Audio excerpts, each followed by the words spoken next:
ဒီကနေ့သာသနာတော်နှစ်2555ခုကောဇာတက္ကိ1383ခုတရင်ကျော်လပြည့်ကျော်6ရက်နေ့ညရန်ကုန်တိုင်းဒေသကြီးအလုံမြို့နယ်လက်ကီးဆဲပင်ဦးဇင်းတို့လက်ဖက်ရည်ဆိုင်ပိုင်ရှင်များဖြစ်ကြတဲ့မိသားစုများမှကြီးမှုကျင်းပတဲ့ဦးဇင်းတို့ဓမ္မဒါနတရားပွဲတစ်ပင်မှာကွယ်လွန်ခဲ့ကြပြီဖြစ်သောမိဘနှစ်ပါးဖြစ်တဲ့ဒကာကြီးဥခင်မောင်လတ်ဒကမာကြီးဒေါ်စန်းတင့်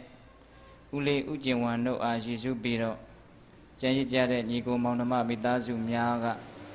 မြတ်စွာဘုရားရဲ့တရားတော်များကိုနာယူကြည်ညိုပြီးတော့ကုသိုလ်ကောင်းမှုများတိုးပွားစေဖို့ထိုကုသိုလ်ကောင်းမှုများမှတစ်ဆင့်နိဗ္ဗာန်ချမ်းသာတရားမြတ်ကိုမျက်မှောက်ပြုပြီးတော့ဒုက္ခခတ်သိမ်းချုပ်ငြိမ်းနိုင်စေဖို့ဒီတရားတော်မြတ်ကိုနာယူကြည်ညိုကြတဲ့အလုံးသောပုဂ္ဂိုလ်တ attva တွေတရားတော်ရဲ့အစွမ်းတရားတော်ကပေးတဲ့အသိဉာဏ်ကြောင့်အေးချမ်းမှုတွေရပြီးတော့ကုသိုလ်ကောင်းမှုတွေဘဝတစ်လျှောက်လုံးတိုးသွားစေဖို့ဒီလိုရည်ရွယ်ချက်ကောင်းတို့ဖြင့်ဓမ္မဒါနတရားပွဲတစ်ပင်ကိုဆင်ရင်ကျင်းပခြင်းဖြစ်ပါတယ်ဒီတော့ဦးဇင်းတို့ကပေးသပေါင်းသူတော်ကောင်းတို့ကိုဒီကနေ့ညဘာတရားဟောမှလဲဆိုလို့ရှိရင်ခုတ်တကနိကေဓမ္မပဒပါဠိတော်မှာလာရှိတဲ့ဂါထာတစ်ပုဒ်ကိုအခြေခံပြီးတော့ပမာလိုခေါင်းစည်းလေးတက်ပြီးတော့ဟောပါမယ်။နောင်တဝေး၍အေးပါစေတဲ့တရားခေါင်းစည်းကဘိတ္တရေပြောကြည့်စမ်းပါဦးဗျာ။အေးနောင်တတွေဆိုတာပူလောင်နေကြားရတာနဲ့ကိုပဲနောင်တဆိုတဲ့အတန်ကိုကြားရတာနဲ့ကိုပဲစိတ်ထဲမှာပူလောင်တဲ့သဘောလို့စိတ်ထဲမှာတန်းပြီးတော့အမှတ်ရတယ်သိရတယ်ဒါကြောင့်ဘဝမှာနောင်တတရားတွေဟာအင်မတန်ဆက်ဆုပ်เสียကောင်းတယ်တတ်နိုင်သမျှနောင်တကင်းဖို့နောင်တဝေးဖို့လိုပါတယ်ဟုတ်လားအဲ့ဒီလိုလူကိုပူလောင်စေတတ်တဲ့နှိမ့်ဆက်တတ်တဲ့နောင်တတရားတွေဘာကြောင့်ဖြစ်ပေါ်လာသလဲနောင်တဖြစ်ခြင်းရဲ့အကြောင်းကဘာလဲအဲ့ဒီနောင်တတွေမဖြစ်အောင်ဘယ်လိုလုပ်ရမှာလဲဦးဇင်းတို့တရားမှာရည်ရွယ်ချက်အဲ့ဒါလိုနှစ်ချက်ထားပြီးတော့ပြောပါမယ်နောင်တဖြစ်ခြင်းရဲ့အကြောင်းတရားများအဲ့ဒီနောင်တဖြစ်ခြင်းရဲ့အကြောင်းတရားတွေကိုဖယ်ရှားဖို့နိလန်းများနော်ဒကာကြီးဒကမကြီးများနောင်တဆိုတာပူလောင်ပါတယ်နော်အဲ့ဒီလိုပူလောင်တတ်တဲ့နောင်တတရားတွေဝေးပြီးတော့ဘဝမှာငြိမ်းငြိမ်းချမ်းချမ်းအေးအေးဆေးဆေးတက်တောင့်တက်တာချမ်းချမ်းသာသာနေတတ်စေဖို့ဓမ္မတဆင့်တက်ပြီးတော့ဘဝတန်တရားတစ်လျှောက်လုံးနောက်ဆုံးနိဗ္ဗာန်ချမ်းသာကိုလွယ်လွယ်ကူကူမျက်မှောက်ပြုစေဖို့ဆိုတဲ့ရည်ရွယ်ချက်ဖြင့်ဒီကနေ့ညနောင်တဝေး၍အေးပါစေတဲ့ဟုတ်လားတရားမဟုတ်ခင်မှာမြတ်စွာဘုရားကိုရှိခိုးပူဇော်ကြောကြအောင်စို့ဒီတရားတော်ကိုမဟောကြားသေးခင်မနာကြသေးခင်မှာတရားတော်အလုံးကိုဟောကြားတော်မူခဲ့တဲ့ဘုရားရှင်ကိုတော်မြတ်ရဲ့အင်မတန်အေးချမ်းကြည်လင်တော်မူတဲ့မဟာကရုဏာကိုသိစရာတရားလုံးစုံကိုသိတော်မူမြင်တော်မူတဲ့သဗ္ဗညုတဉာဏ်ဒီဟုသောပညာကိုထိုမဟာကရုဏာကိုပညာကိုနှစ်ပါးစုံတို့ဖြင့်ပြည့်စုံတော်မူတဲ့ဘုရားရှင်ကိုတော်မြတ်ကိုယုတိမြတ်တို့ရှိခိုးပူဇော်ကြအောင်စို့ကရုဏာတိတလဟရယံပညာပိဇောတဝိဟတမောဟဓမ္မသနရမရလောကကရုံဒီဒုက္ကတံဂတိဝိမု ക്ത ကရုဏာတိတလဟရယံမဟာကရုဏာတော်ဖြင့်အေးမြသောစိတ်နှလုံးလည်းရှိတော်မူပါ၏ထသောပညာပိဇောတဝိဟတမောဟဓမ္မအရဟတမေတိဟုသောအယောင်အလင်းဖြင့်ဝိဇ္ဇာတိဟုသောမိုက်မှောင်ကိုဖယ်ခွာတော်မူပြီးထသောသနရမရလောကကရုံလူနှင့်မြမတတဝအနန္တတို့ဤကြောက်ထီတန်တုအလေးကရုပြုရာတဆူရီသောဆရာသခင်လည်းဖြစ်တော်မူပါ၏ထသောဂတိဝိမု ക്ത ံဒေဝမနုဿန္တိရယနှင့်ပေတတလိษံလာရရှိငါတန်သောဂတိတို့မာလိထိုသဖြင့်ကင်းလွတ်တော်မူပြီးထသောသူကတံတတဝါတို့အားအကျိုးများကြောင့်ဟုတ်မှန်သောစကားကောင်းကိုသာမြတ်ဆိုတော်မူပါ၏ထသောဗုဒ္ဓံသစ္စာလေးရတရားမြတ်ကိုလက်ပေါ်တင်တာပရမညာကဲ့သို့ပြတ်သားထင်ထင်သိမြင်ပေတတ်ဘုရားရှင်ကိုယ်တော်မြတ်ကြီးကို မေယံတရားဟောပုဂ္ဂိုလ်တရားနာပုဂ္ဂိုလ်ခေါ်ဆိုပညတ်ပရမတ်မမှုယုံနဲ့တပြားဖြစ်ကြပါသောဖရာတပည့်တော်တို့သည်ဝဏိဝနာမှာကာယဝစီမနောချီ၍သုံးလီတော်ရပနာမဖြင့်ဒုက္ခယောကျိုးလက်ဆုံးမူကားရှိခိုးဥညွတ်ပါ၏မြတ်စွာဘုရား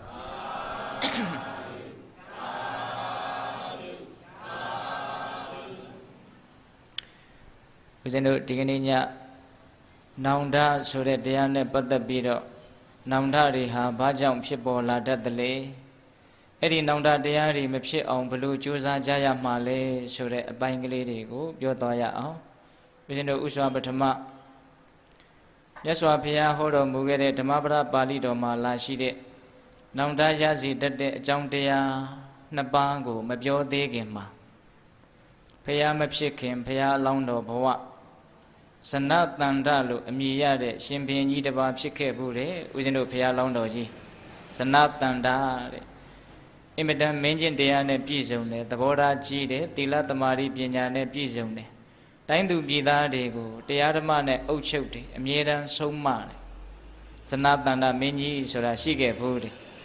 အဲ့ဒီဇနတန္တမင်းကြီးပြောတဲ့နောင်တတရားကိုဦးဇင်းတို့ဥစွာပြောကြည့်ရနော်ဇနတန္တမင်းကြီးကတိုင်းသူပြည်သားလူအများကိုသင်တို့ဒီတရားတွေကိုလွန်ကျူးရင်ဒီတရားတွေကိုမပြုလုပ်ရင်နောင်ကာလမှာနောင်တတရားနဲ့ဆင်းရဲရတတ်တယ်ပူပန်ရတတ်တယ်ဆိုပြီးတော့နောင်တရကြောင်းတရား10ပါးအမြဲတမ်းဟောလေရှိတယ်တဲ့ဘုရားရှင်ကိုရောမြတ်ကြီးဖြစ်မှဟောတဲ့နောင်တကိုဦးဇင်းတို့နောက်မှပြောမယ်နော်ဘုရားမဖြစ်ခင်အလောင်းတော်ဘဝတုန်းကပြောခဲ့တဲ့နောင်တကလေးကိုအရင်စူးစမ်းလေ့လာကြည့်ရဟုတ်လားဦးဇင်းတို့လူရင်းလေးကိုပဲအကျဉ်းကလေးတွေကြီးပဲပြောသွားမယ်ဟုတ်လားဒီတဏှာကြီးပူဖို့အချိန်ကလေးမှာအဲ့ဒီဇနတန္တမင်းကြီးပြောတဲ့နောင်တရစီတတ်တဲ့အကြောင်းတရားတွေကိုမန္တလေးစတော်ဘုရားကြီးကမဂဒေဝလင်္ကာကျမ်းကြီးမှာရေးသားတော်မူခဲ့တယ်အဲ့ဒါလေးကိုအနှစ်ချုပ်မှတ်ကြရအောင်ဟုတ်လားငယ်ကလည်းရင်မသိပညာဥစ္စာမစုသူချစ်ကိုဖြက်သူတတ္တဆာသူမယား၌ပြင်မတုံပြီးပစ္စည်းရှိလျက်ဆိုးစီမလူမွေးမြူမိဘမပြုကြနဲ့ပညာရှိထံနိခံမမအမျက်မကျင်ဤဆယ်စင်ကကြည်ရင်စေရာအိုသောခဝဲပူစာနောင်တရှိတဆွတိဇနတန္တမင်းကြီးပြောခဲ့တဲ့နောင်တတရား10ပါးကိုမန္တလေးစတော်ဘုရားကြီးကမှတ်သားဖို့လွယ်ကူစေခြင်းအကျိုးငါရွတ်ဖတ်ဖို့လွယ်ကူစေခြင်းအကျိုးငါလှလှပပလင်္ကာလေးစီထားတယ်နော်အဲ့ဒါလေးကိုဦးဇင်းတို့မာတိကာသဘောမျိုးလေးထားပြီးတော့ပြောကြည့်ရအောင်ငယ်ကလျင်မသိပညာဥစ္စာမစုငယ်တုန်းကအတတ်ပညာတွေမသင်ခဲ့ဘူးဆိုလို့ရှိရင်ကြီးတော့ပင်ပန်းပန်းလောက်ကင်စားတော့ရတော့သို့မဟုတ်လူတော်လူကြီးလူရာမှာအရာမရောက်ဖဲနဲ့ပညာမဲ့တဲ့လူဒန်းစားတရက်အနေနဲ့မိမိတို့မှာငယ်တုန်းကငါပညာမသင်ခဲ့ရပါလားပညာမသင်ခဲ့ရလို့လူဒန်းစီမနေရပါလားပစ္စည်းဥစ္စာအတွက်စားဝတ်နေရေးအတွက်နဲ့ပင်ပန်းပန်းလောက်ကင်စားတော့နေရပါလားလို့နောင်တစ်ချိန်မှာနောင်တရတတ်တယ်တဲ့နော်ကလေးလေးတွေအရွယ်ကစပြီးတော့နားလေဖို့ကောင်းတဲ့တရားပေါ့ဟုတ်လားအောက်မှာကလေးလေးတွေတွေ့ရတယ်နော်အဲ့ဒီတော့ပထမနောင်တမရအောင်ငယ်ကလျင်မသိပညာနောင်တတရားရခြင်းရဲ့နံပါတ်1အကြောင်းကဘာလဲငယ်တုန်းကပညာမသင်ခဲ့လို့ရှိရင်ကြီးရင်နောင်တရတတ်တယ်ဟုတ်လားငယ်ကလျင်မသိပညာဥစ္စာမစုပစ္စည်းဥစ္စာရှာနိုင်တဲ့အရွယ်မှာပစ္စည်းဥစ္စာကိုမစုဆောင်းခဲ့ဘူးဆိုရင်လည်းပဲကြီးတော့နောင်တရတတ်တယ်ခန္ဓာကိုယ်ကြီးလာတော့စွမ်းအင်တွေကအကုန်လုံးဆုံးကုန်ပြီဆုပ်ယုပ်ကုန်ပြီမရှာနိုင်တော့ဘူးမဖွေနိုင်တော့ဘူးအဲ့ဒီအချိန်မှာပစ္စည်းလက်မဲ့အဖြစ်ဖြင့်ငယ်တုန်းကငါပစ္စည်းတွေတော့ရအောင်ရှာနိုင်ခဲ့တာပဲဒါပေမဲ့အဲ့ဒါတွေငါကောင်းမွန်မစုမဆောင်းခဲ့တော့အခုဒီမှာပူလောင်နေရပြီဆင်းရဲနေရပြီဆိုပြီးတော့နောင်တရတတ်တယ်ငယ်ကလျင်မသိပညာဥစ္စာမစုဥစ္စာမစုလို့ပြောတာနော်ဥစ္စာမရှာလို့မပြောဘူးဟုတ်လားဥစ္စာမစု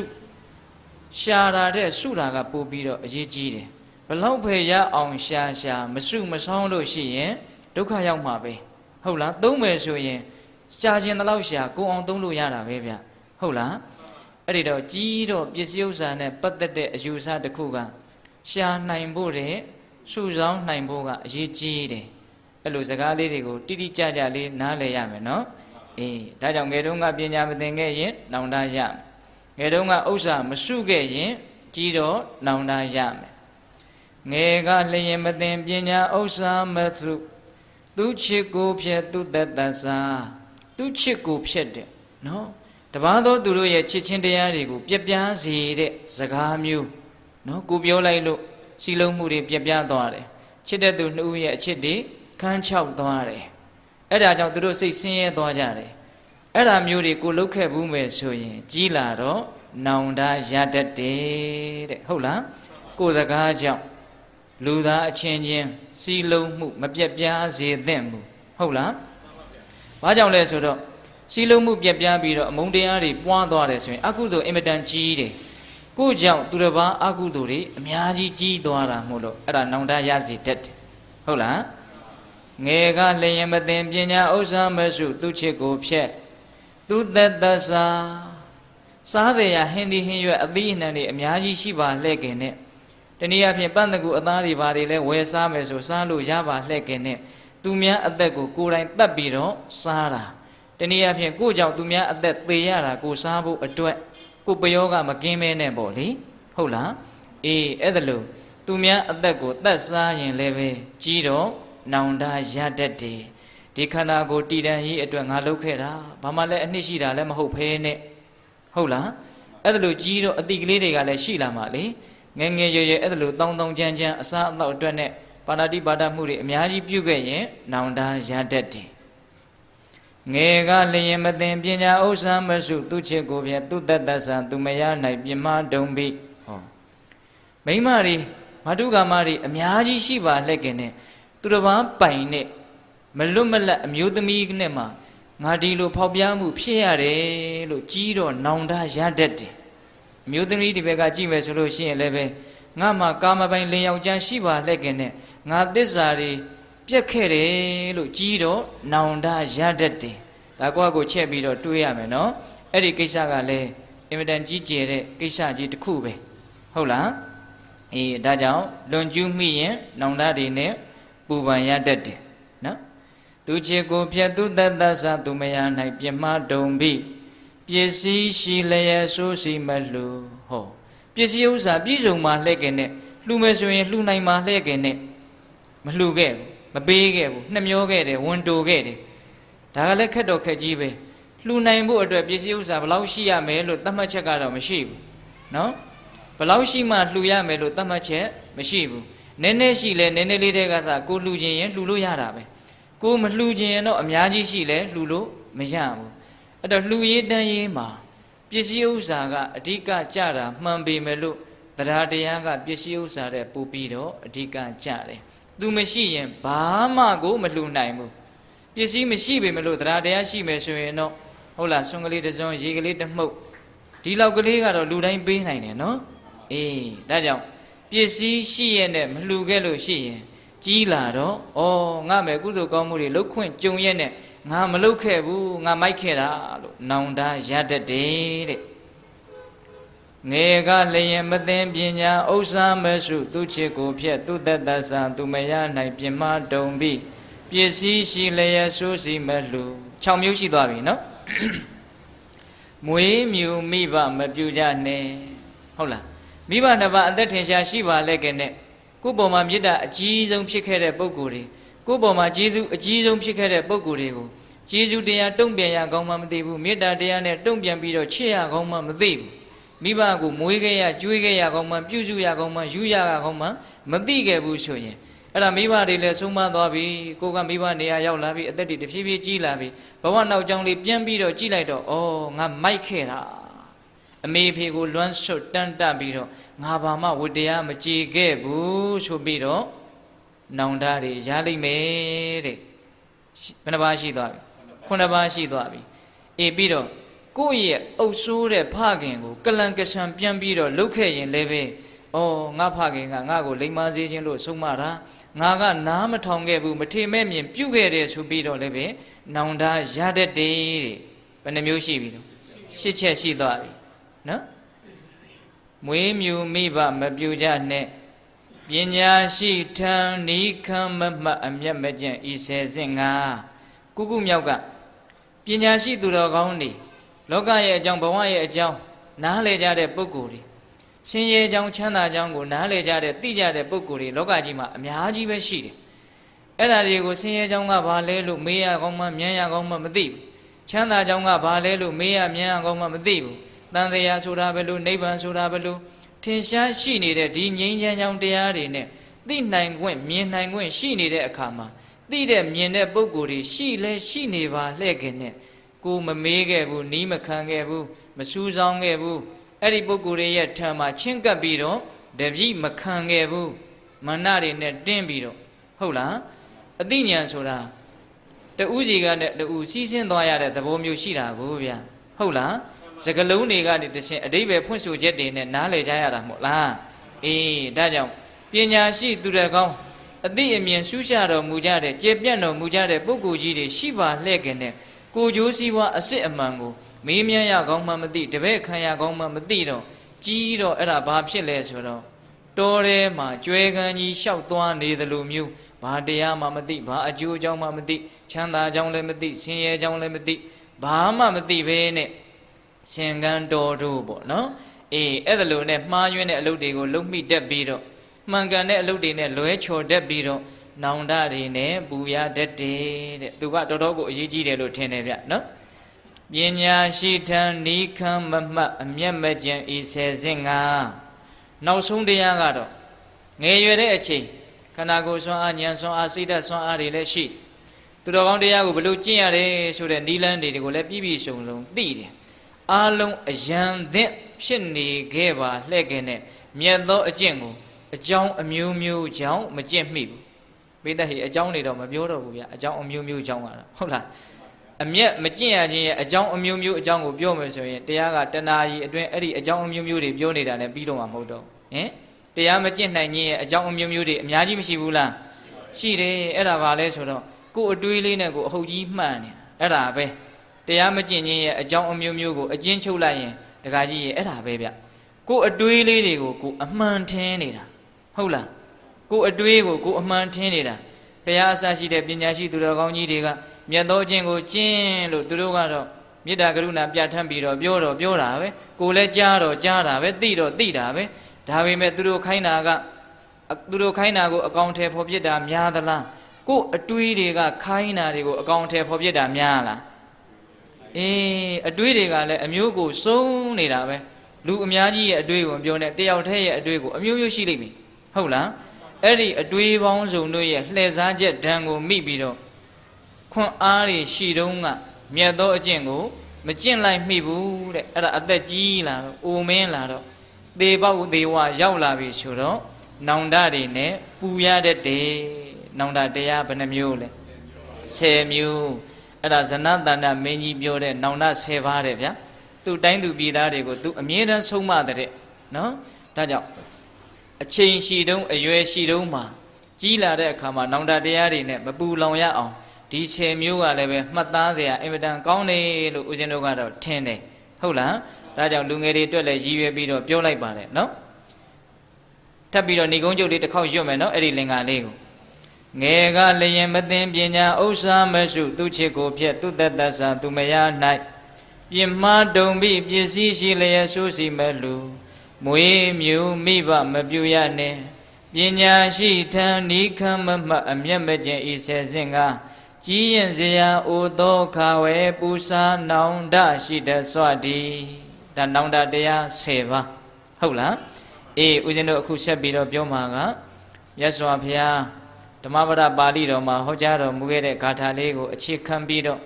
လူရင်းပြောခြင်းတဲ့အချက်လက်ကိုရောက်လာပြီနော်အဲ့ဒါလေးကိုဦးဇင်းတို့စတင်ပြီးတော့နာယူကြည့်ရအောင်အကတံဒုက္ကတံသေယောပစ္စာတပတိဒုက္ကတံကတင်သဒုက္ကတံသေယောယံကတဝါနာနုတပတိ အာဂတံဒုက္ကတံတေယောပိစ္ဆာတပတိဒုက္ကတံကတင်္စဒုက္ကတံတေယောယံကတဝနာနုတပတိဒုက္ကတံမကောင်းသောအမှုကိုအကတံမပြုရခြင်းသည်တေယောမြတ်လှပါ၏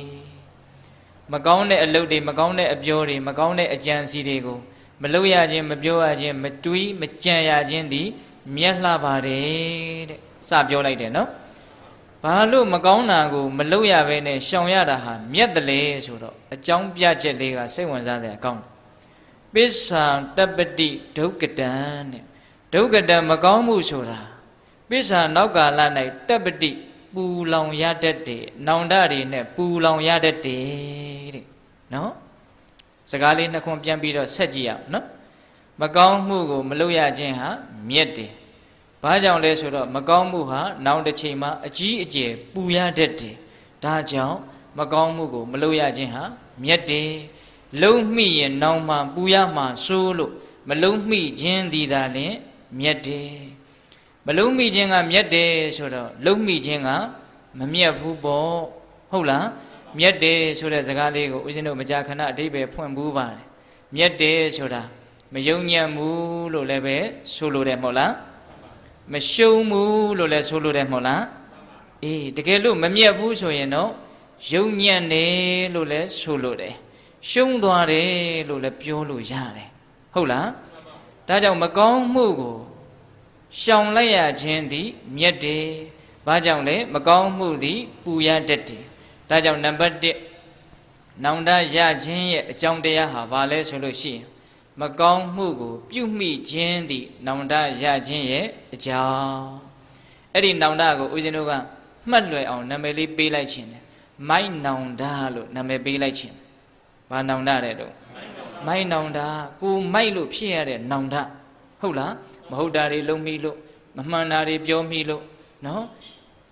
လူလောကကြီးကိုထိခိုက်စေတဲ့အတွေးတွေကိုတွေးမိလို့ဖြစ်ရတဲ့ဗာလဲနောင်တမိုက်နောင်တဟုတ်လားအေးနောက်ထပ်နောင်တတစ်မျိုးရှိသေးတယ်အာဂတံဒုက္ကတံတေယောပိစ္ဆာတပ္ပတိဒုက္ကတံကတင်္စဒုက္ကတံတေယောယံကတဝနာနုတပ္ပတိဒုက္ကတံကောင်းသောအမှုကိုကတင်္စပြုရခြင်းသည်လည်းတေယောမြတ်လှပါ၏ကောင်းတဲ့အလုပ်တွေကောင်းတဲ့အပြောတွေကောင်းတဲ့အတွေးတွေကိုတွေးရတာပြောရတာလုပ်ရတာဟာအင်မတန်မြတ်တယ်တဲ့လာပြန်ပြီနော်အမြတ်တစ်မျိုးဘာကြောင့်ကောင်းတာလုပ်ရတာမြတ်တယ်လို့ပြောတယ်လဲဆိုတော့သူ့ရဲ့အကြောင်းပြချက်လေးကယံကတ္တဝနာနုတပ္ပတိကောင်းတဲ့အမှုဆိုတာဘယ်တော့မှပူလောင်ရိုးထုံးစံမရှိဘူးတဲ့အမြဲတမ်းအေးချမ်းစေတယ်အမြဲတမ်းကြည်နူးစေတယ်အမြဲတမ်းဝမ်းသာရစေတယ်ပူလောင်တယ်ဆိုတာကောင်းသောအမှုရဲ့အကျိုးဆက်မဟုတ်ဘူးဟုတ်လားဒါကြောင့်ကောင်းတာကိုလှုပ်လိုက်ရတာဟာနောင်တစ်ချိန်မှာအပူတွေအေးပြီးတော့ပူလောင်ခြင်းကကင်းဝေးမှာဖြစ်တဲ့အတွက်ကြောင့်ကောင်းတာလှုပ်ရတာမြတ်တယ်တဲ့ဒီတော့ဒီစကားလေးကိုလည်းပြန်ပြီးတော့ပြောင်းပြန်လှန်ကြည့်ဒေသနာတော်ဆိုတာအမျိုးမျိုးလေ့လာရတယ်နော်ခုနတုန်းကစကားလည်းပြောင်းပြန်လှန်လိုက်တယ်နော်ဦးဇင်းကဟုတ်လားမကောင်းတာကိုမလှုပ်ရရင်မြတ်တယ်လို့ပြောတာအဲ့ဒီလိုဆိုရင်မကောင်းတာကိုလှုပ်လိုက်ရင်တော့မမြတ်ဘူးလို့ပြောင်းပြန်လိုက်တာအခုကောင်းတာကိုလှုပ်လိုက်ရရင်မြတ်တယ်လို့ဘုရားကဒါတိုက်ပြောလိုက်တယ်အဲ့ဒါလေးပြောင်းပြန်လှန်လိုက်ပါကောင်းတာကိုမလှုပ်ရရင်မမြတ်ဘူးဆိုတော့လာပြန်ပြီဟုတ်လားကောင်းတာကိုလှုပ်မိရင်မမြတ်ဘူးမမြတ်ရင်ယုံညံ့တယ်ရှုံးတယ်ဆိုပြီးတော့သူလည်းအဲ့ဒီစရင်နဲ့ဝင်ပြန်တာပဲဟုတ်လားဒါကြောင့်ဦးဇင်းတို့ပြောလိုတာကဒုတိယနောင်တရခြင်းရဲ့အကြောင်းကဘာလဲဆိုတော့ကောင်းတာကိုမလှုပ်လိုက်မိခြင်းသည်အဲ့ဒါနောင်တရခြင်းရဲ့အကြောင်းပဲလုံနိုင်ခွင့်ရှိပါလှဲ့ခင်နဲ့ယူနိုင်တဲ့လက်လည်းရှိတယ်ယူစရာအဖိုးတန်ပစ္စည်းလည်းရှိတယ်အဲ့ဒါကိုအကြောင်းအမျိုးမျိုးကြောင့်မယူလိုက်နိုင်နောင်တရမရဗျာသေချာပေါက်ရတယ်ငါမဲ့လက်လည်းရှိတယ်ရှိမှယတနာတွေလည်းရှိတယ်ဒါကိုငါမိုက်မဲဆိုတာမယူလိုက်မိဘူးဘာဖြစ်မလဲနောင်တသေချာပေါက်ဖြစ်တယ်နောက်တစ်ချိန်မှာယူနိုင်တဲ့လက်မရှိဘူးဆိုတာလည်းဖြစ်နိုင်တယ်ယူစရာယတနာပစ္စည်းမရှိဘူးဆိုတာလည်းဖြစ်နိုင်တယ်လက်ရောယတနာရောရှိနေပါလျက်ခင်နဲ့ယူလို့မရတဲ့အခြေအနေမျိုးဆိုတာလည်းရှိနိုင်သေးတာပဲဟင်တခါယူမိုက်မြဒါကြောင့်အခါကောင်းလို့အခွင့်သင့်နေတဲ့အချိန်ကာလမှာယူလို့ရတဲ့အခြေအနေမျိုးမှာမယူလိုက်မိရင်ယူလို့မရတဲ့အချိန်ရောက်ရင်အဲ့ဒါသေချာပေါင်းနောင်တရမယ်ဟုတ်ရဲ့လား ဒါကြောင့်ဦးဇင်းတို့ဒီဒေသနာလေးကိုလေ့လာလိုက်တော့နောင်တရအကြောင်းတရားဘယ်နှပါးတွေ့ရလဲနှစ်ပါးတွေ့ရတယ်မကောင်းတာကိုလုံမိရင်နောင်တရမယ်ကောင်းတာကိုမလုံမိရင်နောင်တရမယ်မကောင်းတာကိုလုံမိလို့ရတဲ့နောင်တကိုစောစောကဦးဇင်းနာမည်လေးတက်လိုက်တယ်ဗါတဲ့တော့မိုင်းနောင်တကောင်းတာကိုမလုံမိလို့ရတဲ့နောင်တကိုလည်းနာမည်တက်ချင်သေးတယ်ပိဋကတ်တို့မှတ်မိအောင်လို့မှတ်ရတာလွယ်အောင်လို့အဲ့ဒါကြတော့မေ့နောင်တလို့နာမည်တက်ချင်မေ့နေလို့နောင်တရရတာဟုတ်လားမေ့နေတာလေဒီဆိုတော့ဘုရားကြီးပေးတဲ့ဥပမာနဲ့ပြောမယ်ဆိုရင်တစ်တော်ကြီးကိုမီးလောင်နေတဲ့အဲ့ဒါပုတ်တင်ညိုကငေးပြီးတော့မေ့ကြည့်နေတာအဲ့ဒါသူ့ကိုလောင်သွားရောတဲ့အဲ့ဒါမေ့လို့အလောင်ခံရတာတဲ့ဟုတ်လားခုဒကာဓမ္မတို့ဦးဇင်းတို့တွေလည်းမီး7ပါးကအမြဲတမ်းလောင်နေတာပဲတကယ်စင်စစ်ကတော့ဟုတ်လားကိလေသာမီးကလောင်နေတယ်ကိလေသာမီးလောင်လို့တော့ရုပ်တရက်တော့မသေးသေးဘူးပေါ့သို့တော်လည်းပဲဇာတိဇရာဗျာတိမရဏဆိုတဲ့မီးကသေချာပေါက်လောင်မယ်အဲ့ဒါကတော့တကယ်ကိုသေပါနော်အဲ့ဒါလို့မီးကလောင်နေတာဒါပေမဲ့ကိုနာတော့မရောက်သေးဘူးမရဏမီးကကိုနာတော့မရောက်သေးဘူးသို့တော်ကိုပါဖြစ်နေတော့မေ့နေတယ်ဆိုလို့ရှိရင်အဲ့ဒီမီးရောက်လာရင်လောင်သွားမှာပဲဟုတ်ရလားဒါကြောင့်မကောင်းမှုတွေကိုလုံမိလို့ရတဲ့နောင်တကမိုင်းနောင်တကောင်းမှုတွေကိုမလုံမိလို့နောက်တစ်ချိန်မှာမှားခဲ့လေခြင်းမိုက်ခဲ့လေခြင်းဆိုပြီးတော့ရတဲ့နောင်တကြတော့မေးနောင်တဘယ်နောင်တကောင်းလဲဘယ်နောင်တမှမကောင်းဘူးဟုတ်လားဘယ်နောင်တမှမကောင်းဘူးတမျိုးစီရှိုးတာပဲအဲ့တော့ဦးဇင်းတို့ကအောက်မှာကလေးတွေလည်းရှိနေတယ်လူငယ်လေးတွေလည်းရှိနေတယ်အဲ့တော့တရားကိုနည်းနည်းလေးမျှပြီးတော့ဟောကြည့်ခြင်းဟုတ်လားမိုင်းနောင်တအကြောင်းကိုလည်းပြောခြင်းနဲ့မေးနောင်တအကြောင်းကိုလည်းပြောခြင်းနဲ့မိုင်းနောင်တကတော့လူငယ်တွေအတွက်နည်းနည်းရည်ရွယ်တယ်လူကြီးတွေလည်းထိုက်တဲ့လောက်တော့ပါမှာပေါ့ဗျာဟုတ်လားမေးနောင်တကတော့လူကြီးတွေအတွက်အဓိကရည်ရွယ်ပြီးတော့ပြောရမှာဟုတ်လားအဲ့တော့ဦးဇင်းတို့မိုင်းနောင်တစပြီးတော့ပြောကြည့်ရပြုမိမှားလေခြင်းပြောမိမှားလေခြင်းဆိုပြီးတော့မှားယွင်းတဲ့အပြောတွေမှားယွင်းတဲ့အလုပ်တွေကြောင့်မှားယွင်းတဲ့ရလက်တွေခံရပြီဆိုတော့နောင်တရလားဟုတ်လားနောင်တကလာမယ့်အနာဂတ်မှာအချိန်မီပေါ်နိုင်တယ်ဟုတ်လားဒီအလုပ်လေးမကောင်းတဲ့အလုပ်လေးကိုလုပ်ပြီးတော့လုပ်ပြီးချင်းလဲနောင်တရနိုင်တယ်တချို့ကြတော့လုပ်ပြီးချင်းမရဘူးတရက်နှစ်ရက်နေမှပြန်တွေးမိမှရတယ်တချို့လနဲ့ချီတချို့နှစ်နဲ့ချီတယ်တချို့သေကာနေကြမှာအမှတ်ရပြီးတော့နောင်တရတယ်တချို့ကြတော့လေနောက်ဘဝကျမှနောင်တရလည်းရှိတယ်ကြားဘူးလားဒုသနာသောဆိုတာကြားဘူးလားဘယ်တဲကနေသူတို့ဩနေတာတော့ငရဲဦးတွေကနေဩနေတာအဲ့ဒီဒုသနာသောရဲ့အဓိပ္ပာယ်အကျေကကောင်းတာကိုလှုပ်ခွင့်ရှိတုန်းကကောင်းတာမလှုပ်ခဲ့မိဘူးမိုက်မဲနေခဲ့တာအခုမိုက်မဲတာတွေကိုရှောင်လို့လည်းမရဘူးဒီအပြစ်ကြီးကဘယ်တော့မှလွတ်မှာလဲ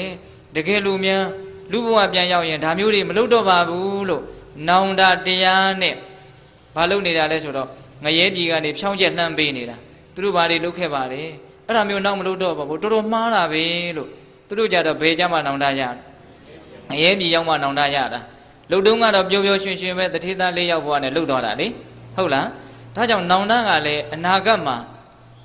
ရပုံရတဲ့အချိန်ချင်းတူနိုင်သလားမတူနိုင်ဘူးဟုတ်လားတခါတလေဆိုရင်ဒီနေ့လှုပ်တယ်ဒီနေ့ပဲရတယ်နောင်တအဲ့ဒါကတော်တော်လေးဉာဏ်ရှိတယ်တတိရှိတဲ့လူတွေမှာဖြစ်တတ်တဲ့နောင်တပေါ့နော်ပြောမိမှအသေးလေးတွေရှိတယ်လုံမိမှအသေးလေးတွေရှိတယ်ငါဒီလိုမလုပ်လိုက်ရင်ကောင်းမှာပဲဒီလိုမပြောမိရင်ကောင်းမှာပဲလို့အကြီးကြီးထိခိုက်နစ်နာသွားတာမျိုးတော့မရှိဘူးပေါ့ဟုတ်လားအကြီးကြီးထိခိုက်တာမျိုးတော့မဟုတ်ဘူးဒါပေမဲ့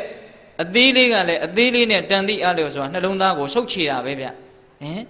တစုံတယောက်ကိုမာနနဲ့ဒေါသနဲ့ထိခိုက်ပြောလိုက်မိတယ်အဲ့ဒီလူကလည်းသူ့မှာတော်တော်ကိုထိခိုက်သွားတယ်စိတ်ပြက်သွားတယ်ခံစားရသွားတယ်ဆိုရင်ကိုကအဲ့ဒီဒေါသလေးပြေသွားပြီမာနလေးပြေသွားပြီဆို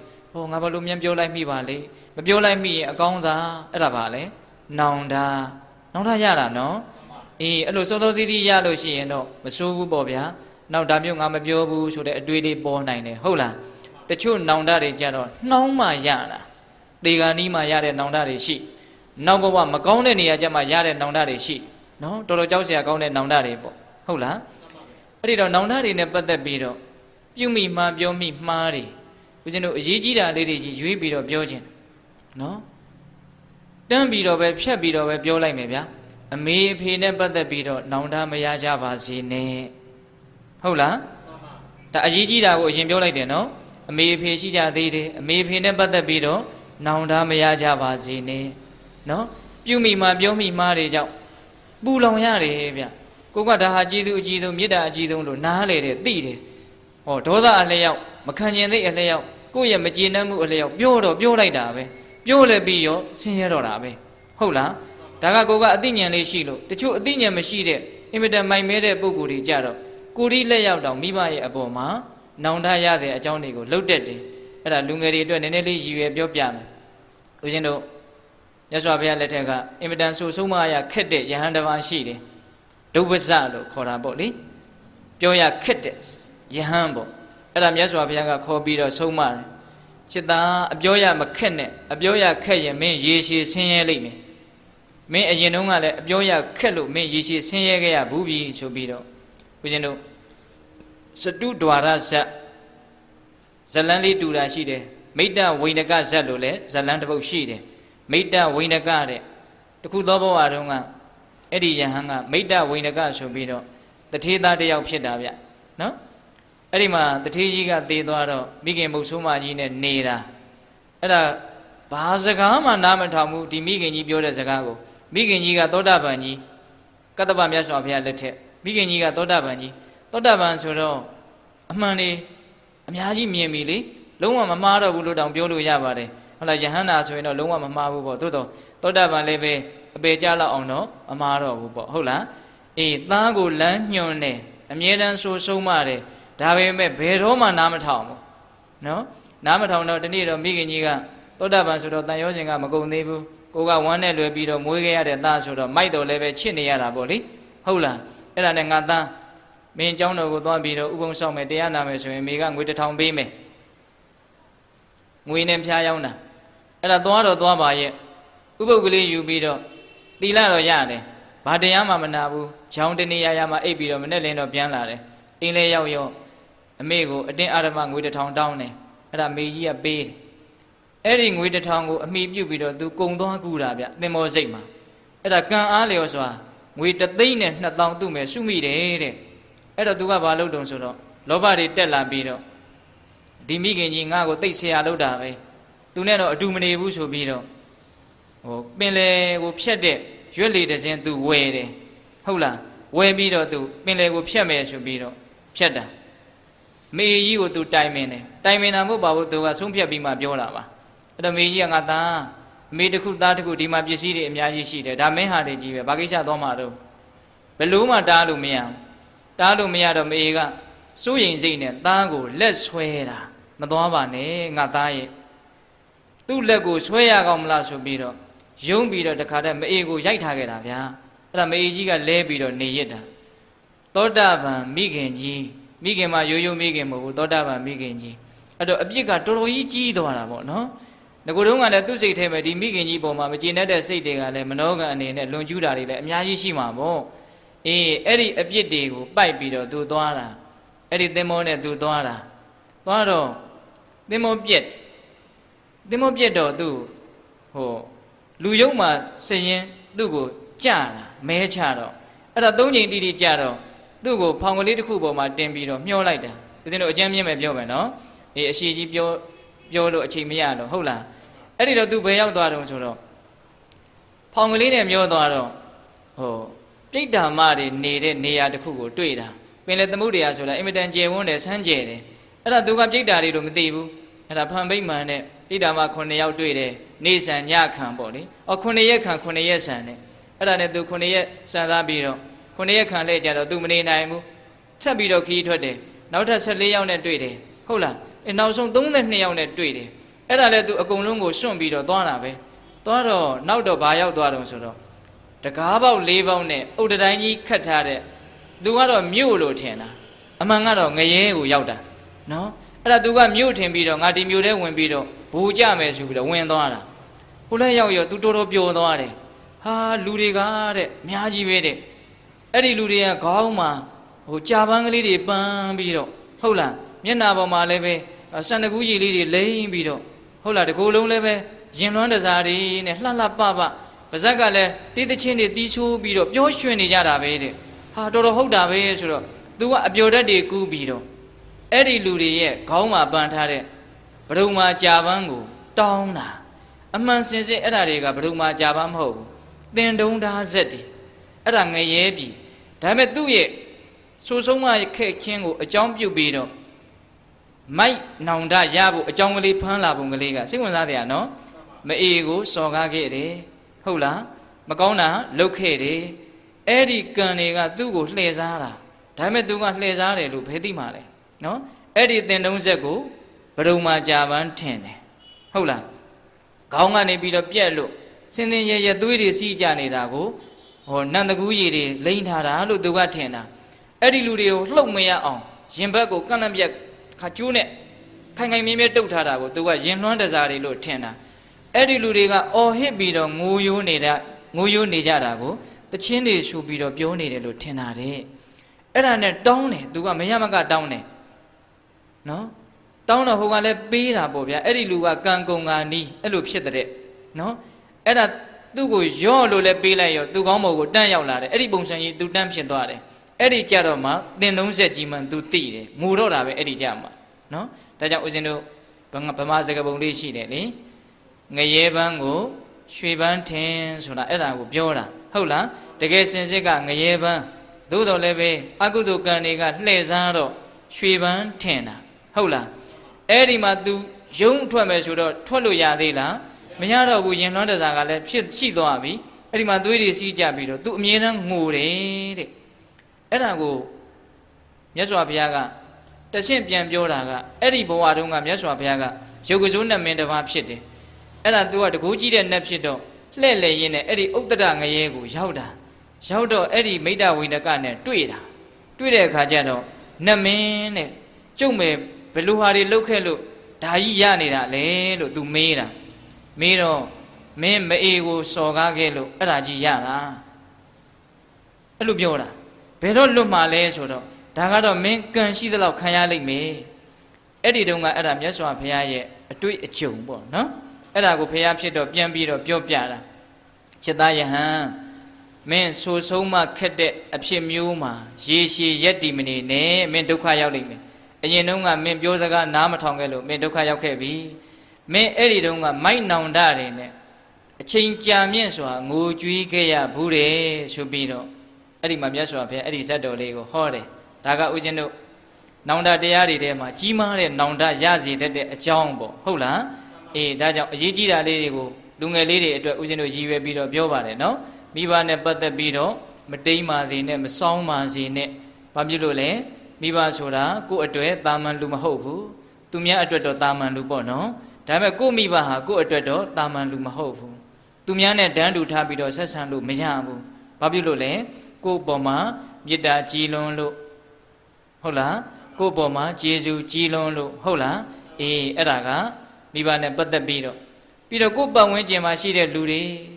ကိုယ့်ရဲ့ဆွေမျိုးတွေသားချင်းတွေလို့ဖို့ကံပဲတွေညီကိုမောင်နှမတွေရှိတယ်နော်အဲ့ဒါလည်းတော်တော်အရေးကြီးတာပဲအဲ့ဒီပုံကိုယ်တွေနဲ့ပတ်သက်ပြီးတော့ပဲဒကာကြီးဒကာမကြီးများမှာနောင်တရရတာများပါတယ်ဗျဟုတ်တယ်မို့လားကိုယ်အနားမှာမရှိတဲ့လူတွေနဲ့ပတ်သက်ပြီးတော့နောင်တရတဲ့အကြောင်းသိမရှိပါဘူးအဲ့ဒီလူတွေနဲ့ပတ်သက်ပြီးတော့ဘာမှလည်းပြောမှားတာလည်းမရှိဘူးပြုမှားတာလည်းမရှိဘူးဟုတ်လားခေါင်းထဲမှာတောင်းမရှိဘူးတကယ်တမ်းနောင်တရပြီးမှားလိုက်တာဆိုရင်ကိုနားကလူတွေရဲ့အပေါ်မှာကိုလှုပ်တာကိုင်းတာပြောတာဆိုတာမှားလို့နောင်တရတာမဟုတ်လားဟင်ဒကာကြီးဒကာမကြီးများဟုတ်တယ်နော်အေးအဲ့ဒါနဲ့ပတ်သက်ပြီးတော့ဒါလေးကိုလည်းတတိထားစေရဒါကိုလည်းကလေးတွေကိုအတွက်ရည်ရွယ်ပြီးတော့ဦးဇင်းတို့ရာဇဝင်လေးတစ်ခုပြောပြခြင်းတယ်ဦးဇင်းတို့ပကံရာဇဝင်မှာနရပတိစီသူမင်းဆိုတာရှိတယ်နော်အေးသူ့ရဲ့မိဖုရားကဝေလူဝတီဝါတော်တွေကရတယ်လို့ရာဇဝင်ကဆိုတယ်အဲ့ဒီဝေလူဝတီကိုလာပြီးတော့ဆက်တာတော့သူ့အကူကြီးကရှင်မင်းလုပ်နေတာနရသိန်ခမင်းရဲ့နရသိန်ခဆိုတာအဲ့ဒါဘိုက်ကယ်တယ်နေရွက်ကြီးတယ်ဆိုပြီးတော့ညင်းလိုက်တော့မေတော်ကြီးကအဲ့လိုဆိုရင်ငါသားအငယ်အတွက်ပေးဆိုပြီးတော့နရပတိစီသူကအဲ့တော့မင်းမဖြစ်သေးဘူးအဲ့ဒီလိုပြင်းစင်ပြီးတော့ပေးလိုက်တယ်အဲ့ဒီမှာနောက်တော့ပြန်တွေ့တော့မင်းရင်နရသိန်ခဟာဒီလောက်လှမှန်းသိရင်ငါယူပါရဲ့ဆိုပြီးတော့ခေမကိုပြန်ရချင်တာရချင်တော့ဘာလို့တုံဆိုတော့နရပတိစီသူကိုဟိုးငဆောင်းချမ်းအရက်မှာတပုံတပုံမထပါပဲနဲ့ပရိယေဆင်ပြီးတော့သွားနှိမ်နှင်းကြီးလို့ခိုင်းလိုက်တာညီလဲသွားပြီဆိုတော့ခေမကိုတိမ့်ပိုက်တာညီကအဲ့ဒါကိုရိပ်မိတယ်စစ်သားထွက်ရတာနောက်ဆံကတင်းရက်အဲ့ဒါနဲ့ငပိကိုမှားခဲ့တာလေမင်းတေတေချာချာတည်င်းထူရင်ငါဒီလာပို့လေအဲ့ဒီလိုဆိုပါစစ်ထွက်သွားတာတည်င်းထူတော့ငပိကလည်းလိုက်သွားတာဟုတ်လားအဲ့ဒီမှာချောင်းကလေးရဲ့ဟိုဘက်မှာ သူ့ရဲ့အရှင်သခင်နရပတိစီသူကတက်ချထားတာဒီဘက်ကနေတာအဲ့ဒါသူကဟိုမှာဘယင်တက်ချနေတယ်လို့မသိဘူးမိုးချုပ်ပြီးဆိုပြီးတော့အဲ့ဒီနားနဲ့အိတ်လိုက်တာအရေးကြီးတဲ့သတင်းကိုစောစောသွားမပြောတာပေါ့နောက်နေ့မနေ့လင်းမှသွားတော့ဘယင်ကစိတ်တူတယ်မင်းဘယ်ချိန်ကရောက်တော့ဟိုဘက်ကမ်းမှာအိတ်နေတာအေးငါမနေ့ကမြင်းဟီတန်ကြားလိုက်တယ်မင်းဘာလို့ဒီလောက်အရေးကြီးတဲ့သတင်းကိုစောစောလာမပြောလဲဆိုပြီးတော့ဒေါသအစိတ်ငယ်ရိတ်တက်ပြီးတော့အဲ့ဒီမြင်းကငပြည့်ကိုတပ်ပစ်တာဗျနော်နည်းနည်းလေးမှမငဲ့ညာဘူးနော်တပ်ပစ်တာတပ်ပစ်ပြီးတော့သူ့ရဲ့လူယုံငအောင်စွာကိုနောက်လိုက်ပါလိမ့်နဲ့လွတ်ပြီးတော့အကူကိုသွားတတ်ခိုင်းတာမင်းအောင်မြင်လို့ရှိရင်မင်းကိုငါရဲ့မိဖုရားတွေတဲကမိဖုရားငယ်တွေတဲကငါရဲ့ခေမတွေတဲကသူ့အကိုရဲ့မိဖုရားတွေနဲ့တူပါတယ်အဲ့ဒါတွေကမင်းရခြင်းနဲ့တယောက်ယောက်ကိုငါပေးမယ်ဆိုပြီးတော့ဂတိနဲ့ဟုတ်လားအဲ့ဒါငါအောင်စွာကတတ်တာပဲဒီရာသွန်ကြီးပြောရရင်အရှိကြီးဟုတ်လားအေးတတ်တော့နရပတိစီသူရှင်မင်းဖြစ်တယ်ဆိုကြပါစို့